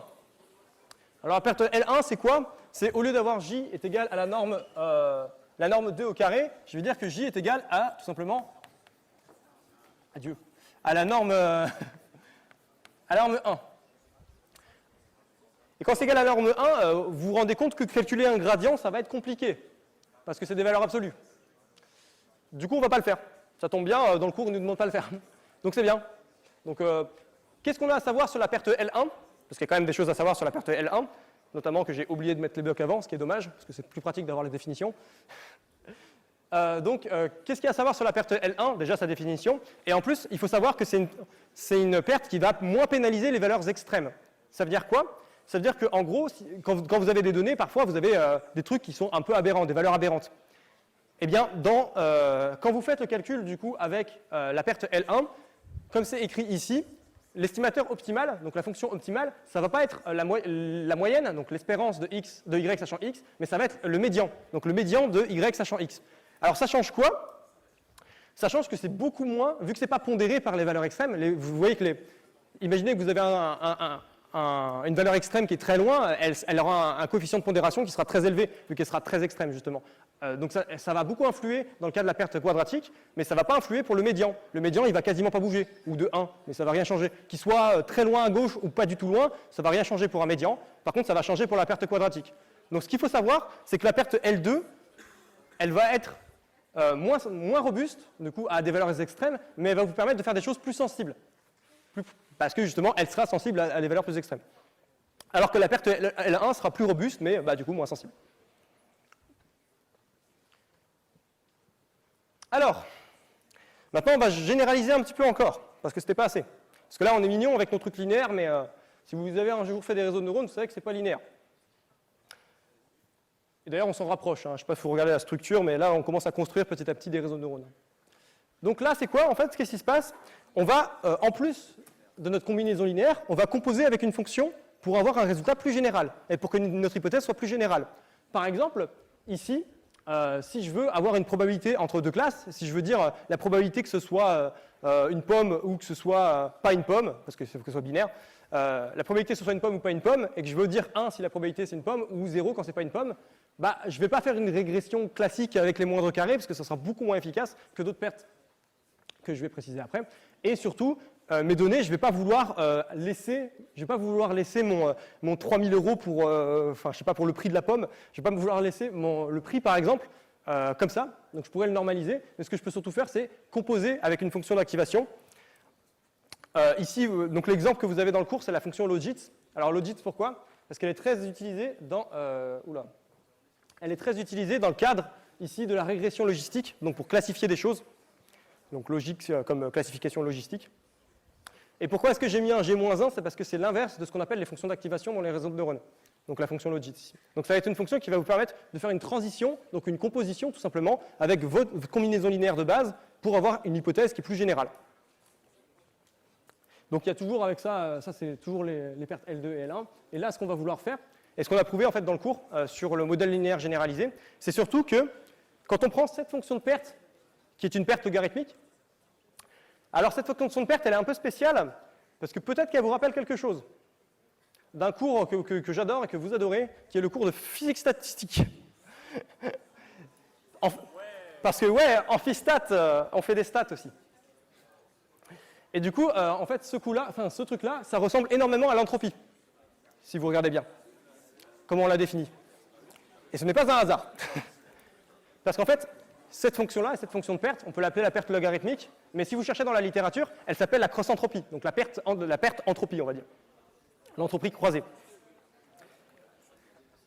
Et donc, quand on utilise cette fonction de perte, plus le fait que nos distributions de base sont des familles exponentielles. Alors, une famille exponentielle, ça veut dire quoi? Ça veut dire que c'est soit une gaussienne, soit une loi bêta, soit une loi gamma, soit une Bernoulli, soit une loi... Enfin, tout ce que vous voulez, que vous connaissez comme loi usuelle, en fait, quasiment. Elles sont quasiment toutes dans les familles exponentielles. Donc à partir du moment où vous avez un truc usuel comme distribution que vous voulez trouver et que vous utilisez cette perte logarithmique, eh bien, vous avez une équivalence sympa qui est le fait que minimiser le risque empirique, ça va être équivalent à l'estimateur de maximum de vraisemblance qu'on a vu en statistique justement. Donc c'est un résultat qui est sympa et qu'on nous demande de connaître, qui est un peu caché sous les lignes de calcul, mais qui est quand même ce qui est intéressant dans le modèle linéaire généralisé. Est-ce que vous avez des questions sur ça? Ou est-ce que vous êtes complètement perdu?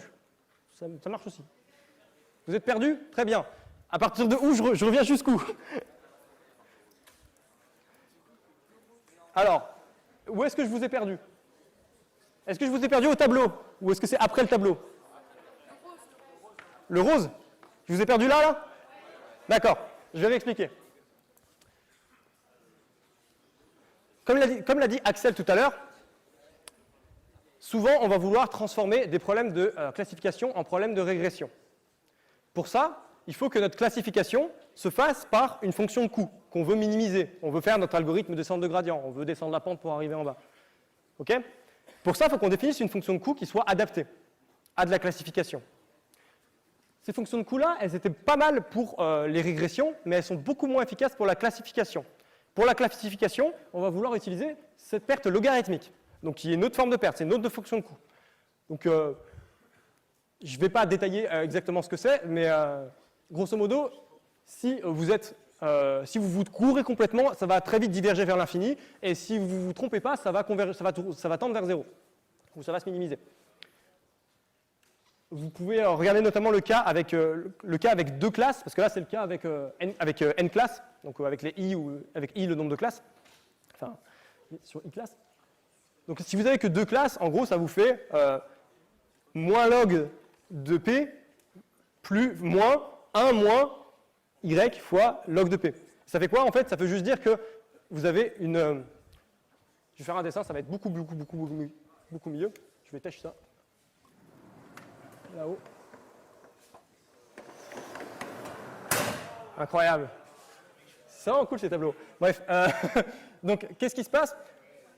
En gros, dites-vous que pour deux variables,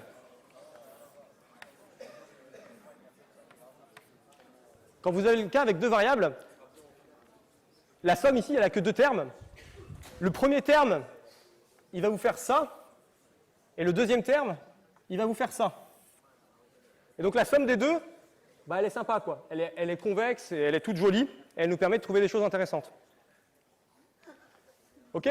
Et grosso modo, cette fonction de cross-entropie ici, qui est analogue du coup à l'entropie de statistique, enfin de physique statistique, va nous permettre de généraliser cette forme un petit peu de fonction de coût à n dimensions, à n classes. Donc quand on veut classifier, par exemple, comme ce que faisait Axel tout à l'heure avec les pommes, les bananes, les fraises, les machins. Donc si vous avez, là, vous auriez 5 i, enfin vous aurez i égale 1, 2, 3, 4, 5, donc le i de la pomme, le i de la fraise, le i de la banane, etc. Et à chaque fois, en fait, vous avez un truc qui est cette forme-là. Et donc c'est très pratique pour faire des calculs là-dessus. Et notamment, dans le cours, du coup, on a prouvé une propriété intéressante avec cette fonction de coût, c'est que si les distributions qu'on a sont des distributions usuelles, je vais dire ça comme ça parce que, grosso modo, les familles exponentielles, c'est des distributions usuelles. Donc, vous voyez la définition là, mais en gros, quasiment toutes les familles, toutes les distributions usuelles, vous pouvez les écrire sous cette forme-là. Et ce qu'il y a, c'est que si vous avez une distribution usuelle, enfin, si vos données suivent une distribution usuelle, alors vous avez équivalence entre le fait de minimiser le risque de cette fonction-là, donc l'espérance de cette fonction de perte sur les données, et l'estimateur de maximum de vraisemblance. Ça va mieux ou pas? Toujours pas? Je ne sais pas comment faire mieux. Donc, au pire, vous poserez des questions après, si vous voulez. Vous regarderez la vidéo, je ne sais pas, mais j'ai peut-être pas été clair, c'est sûrement de ma faute. Est-ce qu'il y a une question précise que vous voulez poser, peut-être? Ouais? Le deuxième encadré rose, celui-là là? Alors celui-là, c'est ce que je disais. Traduisez-le par, si vous avez une distribution usuelle, alors ça. Voilà, c'est tout. Une distribution, ça veut juste dire que si vos données suivent genre une loi normale, ou une loi bêta, ou une loi gamma, ou une loi exponentielle, ou une loi Bernoulli, ou une loi binomiale, voilà. À partir du moment où vos données suivent des trucs à peu près corrects, vous avez équivalence entre l'estimateur de maximum de vraisemblance et la minimisation du risque empirique. Voilà. C'est clair maintenant ou? Super. OK.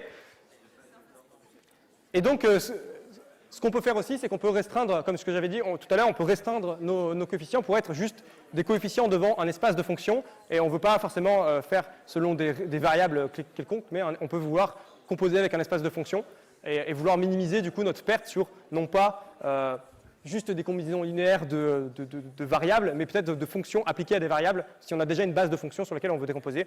Donc je l'ai mis un peu là parce que je ne sais pas trop où le mettre, mais grosso modo, ça veut dire quoi? Ça veut dire que vous pouvez composer avant, quoi. et que ça marchera quand même. Automatis, il y a une question là-haut. Ouais.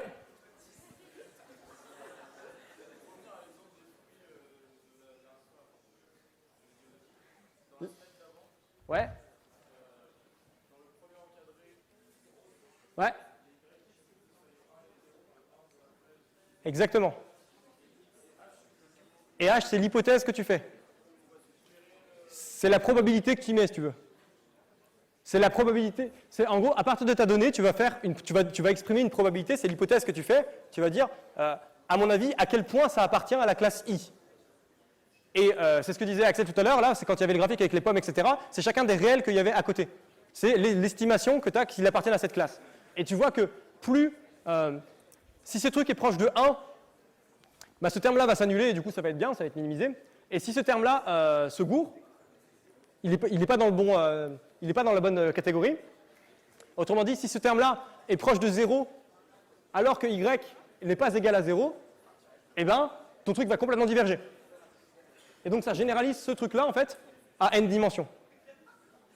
Voilà, c'est OK? Super. D'autres questions, peut-être?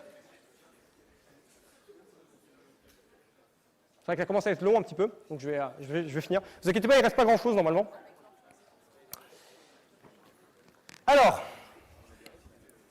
où est-ce que j'en étais? Qu'est-ce que je fais ici? Ah, des animations. Ça y est, on quitte un peu les maths, on revient aux animations. Ne vous inquiétez pas, les maths reviennent bientôt. Alors, qu'est-ce qui se passe ici? Ici, on a fait un truc assez simple.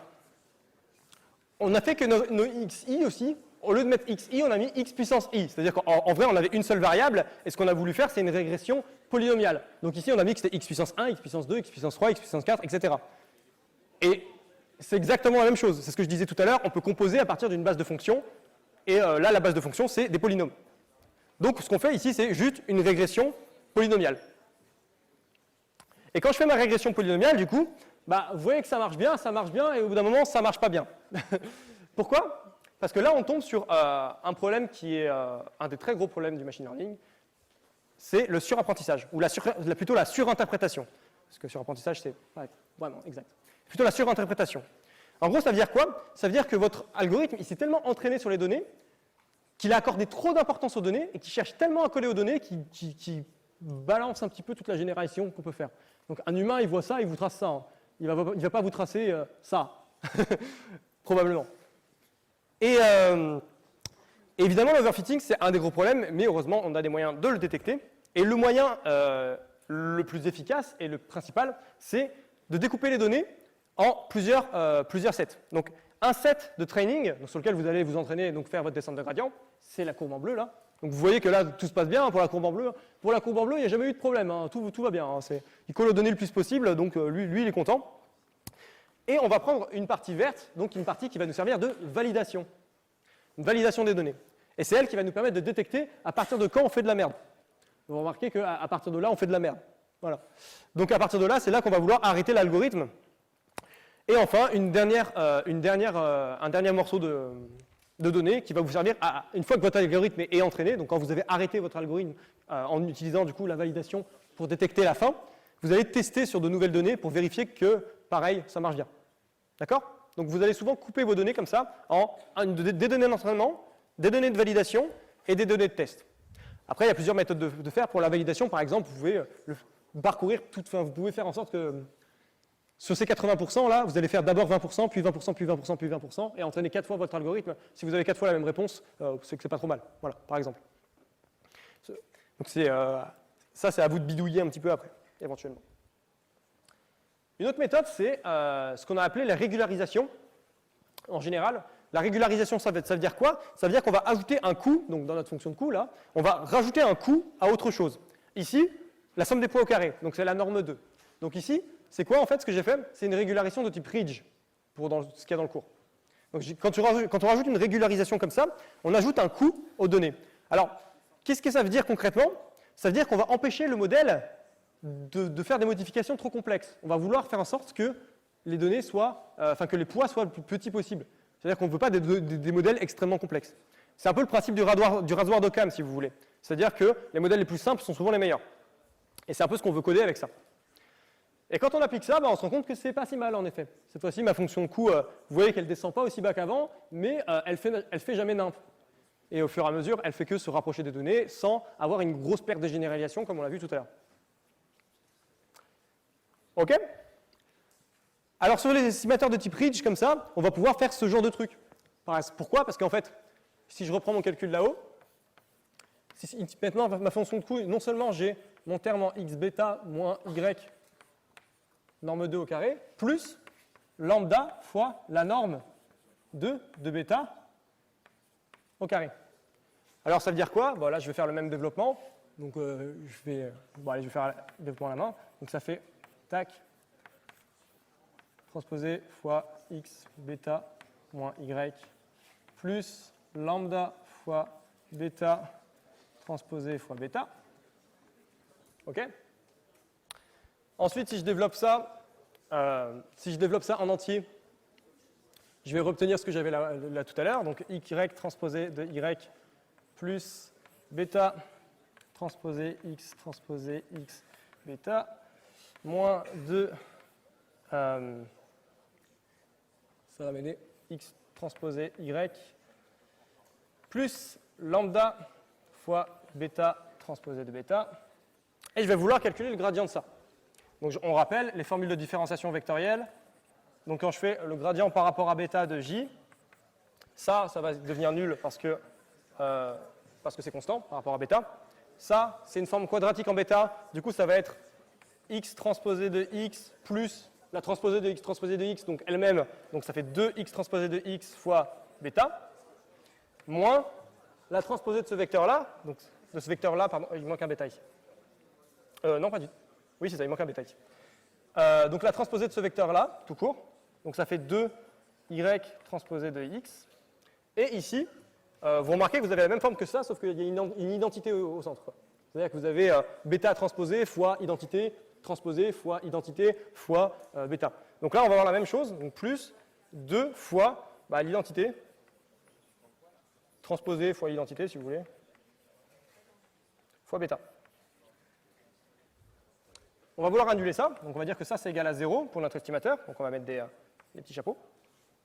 Et ça, c'est équivalent à, donc bêta, je rassemble tous les termes en bêta, est égal à, donc le terme qui est seul ici, donc je divise par 2 partout, hein, le terme qui est seul ici, donc y transposé de x, attendez, je vais mettre plus loin, y transposé fois x, et je multiplie par, du coup j'ai deux termes, x transposé fois x, plus, là j'avais plus lambda fois id, plus lambda fois l'identité, le tout inversé. Ça va ou quoi? Est-ce que vous m'avez suivi dans mes calculs ou est-ce que j'aurais dû faire des étapes en plus? J'aurais dû faire des étapes en plus. Ok. J'ai juste rassemblé des termes et ensuite j'ai pris j'avais ça fois ça là et j'ai juste pris l'inverse et je l'ai multiplié. C'est ok? Bon, on va dire que c'est ok. Et donc là j'ai mon nouvel estimateur. Et vous remarquez que quand lambda est égal à 0, on retrouve bien l'estimateur qu'on avait avant. Ok?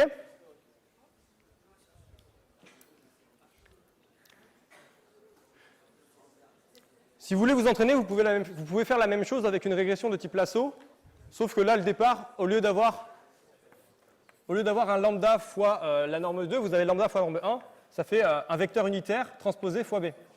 Et après, vous pouvez faire la même chose. Et vous verrez que vous trouverez une autre forme d'estimateur. Voilà. Ok? Oui? Non, c'est juste une ridge, je n'ai pas fait de lasso. À gauche, c'est juste sans régularisation. Et à droite. Avec la ridge, on voit que la courbe n'a pas un minimum là plus en haut. Ouais. Qu'est-ce qu'on a gagné à faire ridge? On a gagné qu'en fait, tu peux laisser tourner ton algorithme sans qu'il fasse une perte de généralisation. Ce qui est bien en général. C'est-à-dire que tu peux continuer à t'entraîner sur tes exemples sans perte de généralisation, sans vouloir trop coller aux exemples. Là, je ne l'ai peut-être pas laissé converger assez, mais en fait, au bout d'un moment, ça va se stabiliser aussi, quoi. Et du coup, là, tu auras atteint ton minimum. C'est vrai que je ne l'ai peut-être pas laissé assez longtemps. On voit qu'à la fin, il continue d'essayer de se rapprocher du point du bas, là, en tirant un peu. Et que si on le laissait plus longtemps, il aurait sûrement convergé, mais voilà. Je ne l'ai pas laissé assez longtemps, c'est tout. Ouais. L'ASSO, c'est la norme 1. Donc, en gros, au lieu d'avoir les normes, enfin les poids au carré ici, vous auriez juste les valeurs absolues des poids. Ouais.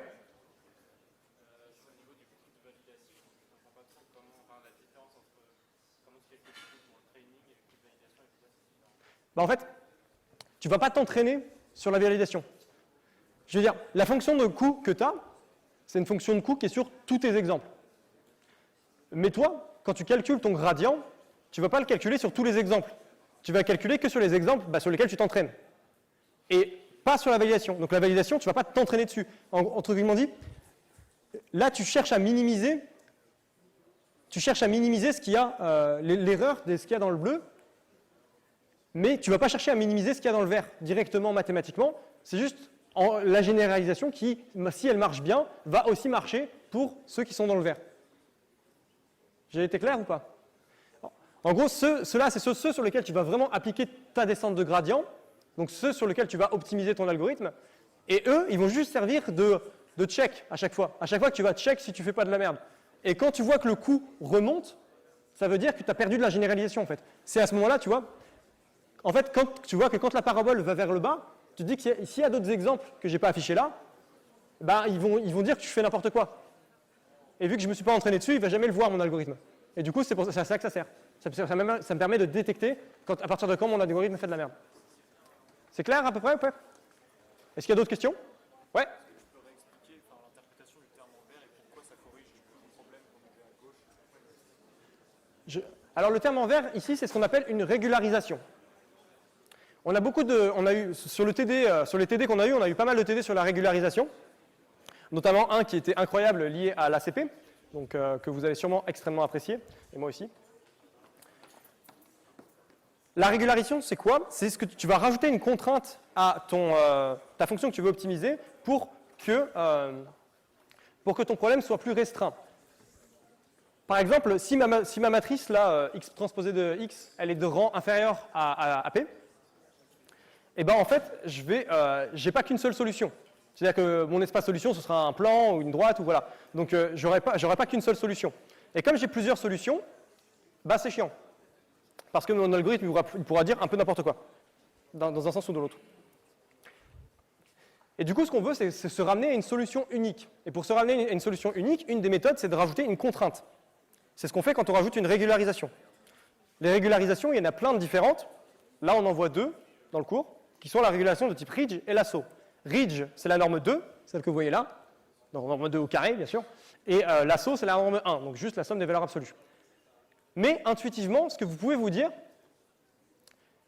c'est que comme vous mettez un coût au poids, vous allez pénaliser les modèles les plus complexes. Et donc vous allez vouloir sélectionner les modèles les plus simples. Et c'est un peu ce qu'on voit ici, là. C'est qu'une fois que j'ai rajouté ça, il ne va pas vouloir faire des zigzags comme ça. Parce qu'il va essayer d'avoir un modèle le plus simple possible en termes de poids, donc avec des poids les plus simples possibles. On pourrait faire un exercice, celui qui a été fait dans le TD, pour ceux qui veulent rester à la fin, je le ferai peut-être. C'est sur montrer que mettre une régularisation de type Ridge comme ça, c'est équivalent à dire qu'a priori, vous estimez que vos paramètres, vos poids, vont subir des gaussiennes, vont être répartis selon des gaussiennes centrées. Il y a une équivalence qui est assez sympa, qui n'est pas évidente comme ça, mais qu'on peut démontrer, et que si vous voulez, je démontrerai après. Après, c'est peut-être un peu plus théorique, enfin un peu trop peut-être pour ça. Mais grosso modo, dites-vous que si vous faites ça, c'est absolument équivalent à dire que vous estimez que vos paramètres bêta subissent une gaussienne tous. Et donc, s'ils vont trop être complexes d'un sens ou dans l'autre, donc trop négatifs ou trop positifs, ils vont être pénalisés. Et donc, vous voulez favoriser un modèle simple. Et quand on favorise un modèle simple, ça fait que là, pour une régression polynomiale, ça ne marche plus. OK? C'est pour résoudre surtout le problème de surapprentissage ou de surinterprétation, qui cherche à trop coller aux données. Bon, peut-être ça va peut-être vous éclaircir un peu là-dessus. Vous vous souvenez peut-être qu'on avait dit que, dans le cours de statistique, que l'erreur quadratique moyenne, elle se décomposait selon le biais au carré plus la variance. Cette formule, j'avais dit qu'elle était riche de sens, parce qu'elle l'est, et parce que ici, dans cette formule, le terme de droite, donc la variance, va correspondre justement à ça, à trop coller aux données. C'est lui qui va dire que la moindre fluctuation des données, il va la prendre en compte, Et donc, ça va faire, entre guillemets, monter l'erreur, parce que la variance sera trop élevée. Ça, c'est l'inverse. C'est si votre donnée n'est pas assez entraînée ou il ignore complètement les données. C'est-à-dire que si, en gros, je prenais au lieu de faire une régression polynomiale ici, je faisais une vieille droite comme ça qui descend, ben, j'aurais un peu ignoré des données quand même. Et du coup, là, c'est le biais qui en partirait, qui montrait. Et donc, en fait, minimiser le risque quadratique moyen, donc l'erreur quadratique moyenne, ça revient à trouver un équilibre entre biais et variance, donc à trouver un équilibre entre un modèle qui est trop généralisé dans le sens où il ne regarde même pas les données en fait, et un modèle qui est trop variant dans le sens où il colle à n'importe quoi comme données, et donc après il va perdre en généralisation, comme à gauche. Ok? Et donc la régularisation va nous permettre de faire en sorte que la variance de notre modèle ne monte pas trop, même si j'entraîne beaucoup de fois sur mon ensemble de données. Bon, ensuite on peut étendre. Donc là, on a une sortie qui est vectorielle. Vous ne paniquez pas, tout va bien, c'est juste la même chose. C'est juste la même chose, sauf que ma sortie, au lieu d'être un simple réel, c'est un vecteur. Et on fait une régression, du coup, qui ne va pas être juste sur une valeur de sortie, mais sur plusieurs valeurs de sortie. C'est exactement ce dont parlait Axel avec les pommes, les poires, les bananes. C'est-à-dire que là, vous avez la classe « j'appartiens à une pomme », là, vous avez la classe « j'appartiens à une fraise »,« je suis une banane », enfin, vous voyez l'idée, quoi. Vous voyez en fait, chaque composante de votre vecteur de sortie va correspondre à une régression spéciale. OK? Et sinon, à côté, c'est la même. La fonction de coût, la seule différence, c'est que là, vous avez des vecteurs. Et d'ailleurs, j'ai oublié de le mettre, mais c'est des normes, du coup, vu que c'est des vecteurs, c'est plus une différence. Et sinon, l'algorithme, il ne change pas ici. C'est-à-dire que vous avez votre mise à jour des poids qui reste la même. Sachant qu'ici, du coup, il y a un petit terme en plus qui vient de la régularisation de type Rich. OK? Alors ça, c'est joli, ça nous permet de faire des réseaux de neurones. Donc je vais pas m'étaler là-dessus. Mais si vous avez vraiment compris tout ce qu'on a fait là, c'est vraiment le bloc de base pour faire des réseaux de neurones. Parce qu'après, on va juste répéter ce motif avec des couches intermédiaires comme ça. Et on va faire pareil, une descente de gradient qui va faire remonter l'erreur jusqu'à notre source. Et on va mettre à jour tous les poids de notre système, de notre réseau de neurones, pour le faire évoluer, le faire apprendre. Et c'est exactement pareil. On aura exactement le même problème de vitesse d'apprentissage, de choisir un cas assez grand, donc un ensemble, enfin assez petit, pardon, pour que ça apprenne. Donc un ensemble, faire un gradient stochastique, donc prendre genre 5% des données pour apprendre à chaque fois, pour chaque pas de gradient. On aura le même type de problème, c'est-à-dire de surinterprétation. Donc si on entraîne trop un réseau de neurones, vu qu'il y a énormément de paramètres, il va pouvoir très facilement coller aux données. Donc là, avec des réseaux de neurones, vous avez très souvent des espaces qui sont bien plus grands que vos solutions. Du coup, vous n'avez jamais un rang égal à n, entre guillemets, vous n'avez jamais une solution unique. Et donc, vous voulez rajouter du coup des trucs de régularisation, etc. pour pénaliser des modèles trop variants, justement. Alors ça, c'est bien beau. Mais une fois qu'on a entraîné un modèle, en particulier un classifieur, c'est bien de savoir s'il est valide ou pas. Parce que c'est bien mignon de l'entraîner. Mais c'est quand même mieux de savoir s'il marche. Pour ça, je vais prendre l'exemple du coup des patients, de savoir si un patient est malade ou s'il est sain, tout simplement. Et on va vouloir faire une prédiction. On va dire que si le test est négatif, c'est qu'on considère que le patient du coup est sain. Et si le test est positif, c'est que le patient est malade. Bon, évidemment, si le test est positif et que le patient est malade, c'est qu'on a fait un vrai positif, notre test a fonctionné. Si on dit que le test est négatif, enfin si le test a un résultat négatif et que le patient était sain, on a un vrai négatif, c'est-à-dire que le test a réussi aussi. Mais il y a ces deux cases incroyables qui sont les faux positifs et les faux négatifs, qui sont le faux négatif, c'est quand vous prédisez un négatif alors que ce n'en était pas un, et le faux positif, c'est quand vous prédisez un positif alors que ce n'en était pas un. Ok? C'est clair pour ça? Ce tableau, pourquoi est-ce qu'on le trace et pourquoi est-ce qu'on s'emmerde avec ça? C'est parce que la précision, chose qu'on entend absolument tout le temps quand on parle de classifieur, est absolument insuffisante. Par exemple, imaginez que je veux tester une maladie que genre 1% de la population a. Et pour ça, si je veux avoir une très bonne précision, et c'est tout con, je prends un test, enfin je ne fais même pas un test, je dis juste que mon test il renvoie toujours sain, et hop, 99% de précision. Voilà. Alors, sans effort. C'est beau, hein? Sauf que c'est un peu de la merde quand même. Parce que du coup, votre test il marche pas, quoi. Mais pourtant, il a quand même 99% de précision. Donc la précision, c'est vraiment un truc qui ne marche pas. Voilà, c'est pas du tout un indicateur qui est suffisant pour dire si votre classifieur est bon. Donc la précision, je rappelle la définition, c'est vous prenez tout ce que vous avez dit de bon sur le total. Donc les vrais positifs plus les vrais négatifs sur tout. Voilà. Ça, c'est la précision et ce n'est pas suffisant. Donc nous, ce qu'on veut faire, c'est avoir des trucs un peu plus fins.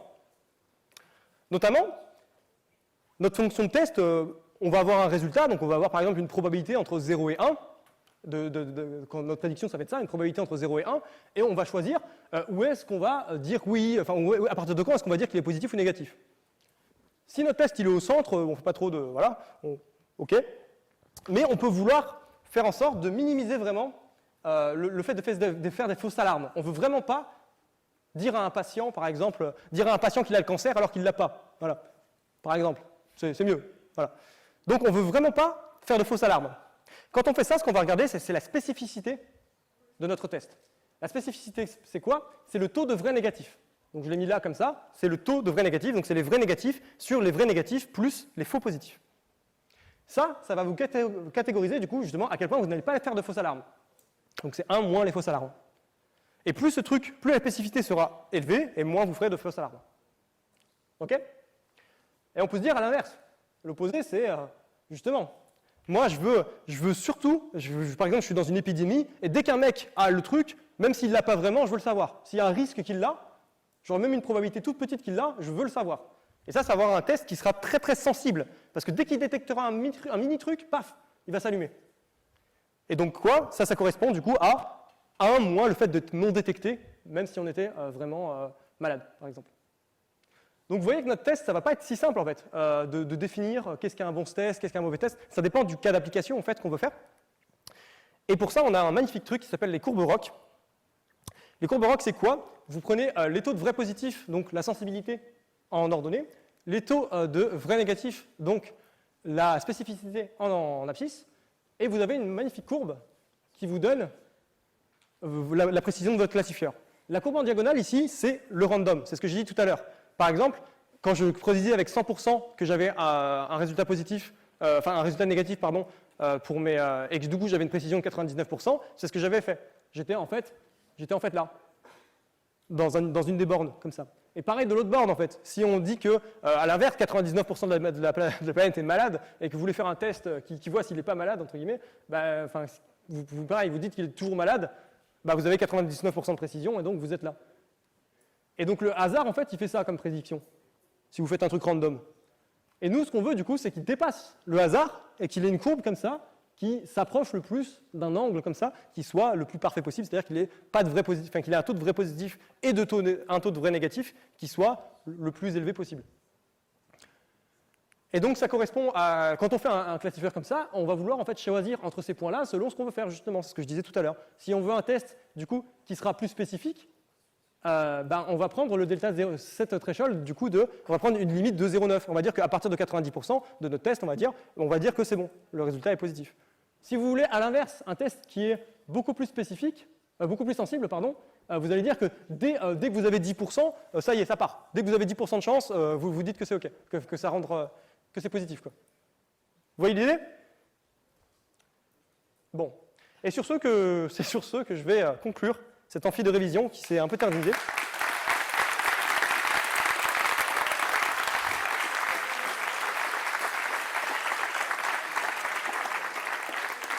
Alors encore merci à vous et merci encore à Marco et Axel. Si vous voulez poser des questions, on reste là et Marco veut parler donc je le laisse parler. Ouais, juste un petit truc, sur le site on va mettre les slides à jour, la vidéo va être mise ce soir ou demain matin. On a rajouté une petite fiche de Stanford parce qu'ils sont sympas là-bas, ils ont fait une petite fiche avec certains points qui se rapprochent de notre cours. C'est parfois un peu plus détaillé, mais il y a des petits trucs intéressants, c'est en français, c'est sur le site. Voilà. Et merci d'être là. Et merci à Iris pour la vidéo. Ouais, merci Iris pour la vidéo. Merci beaucoup.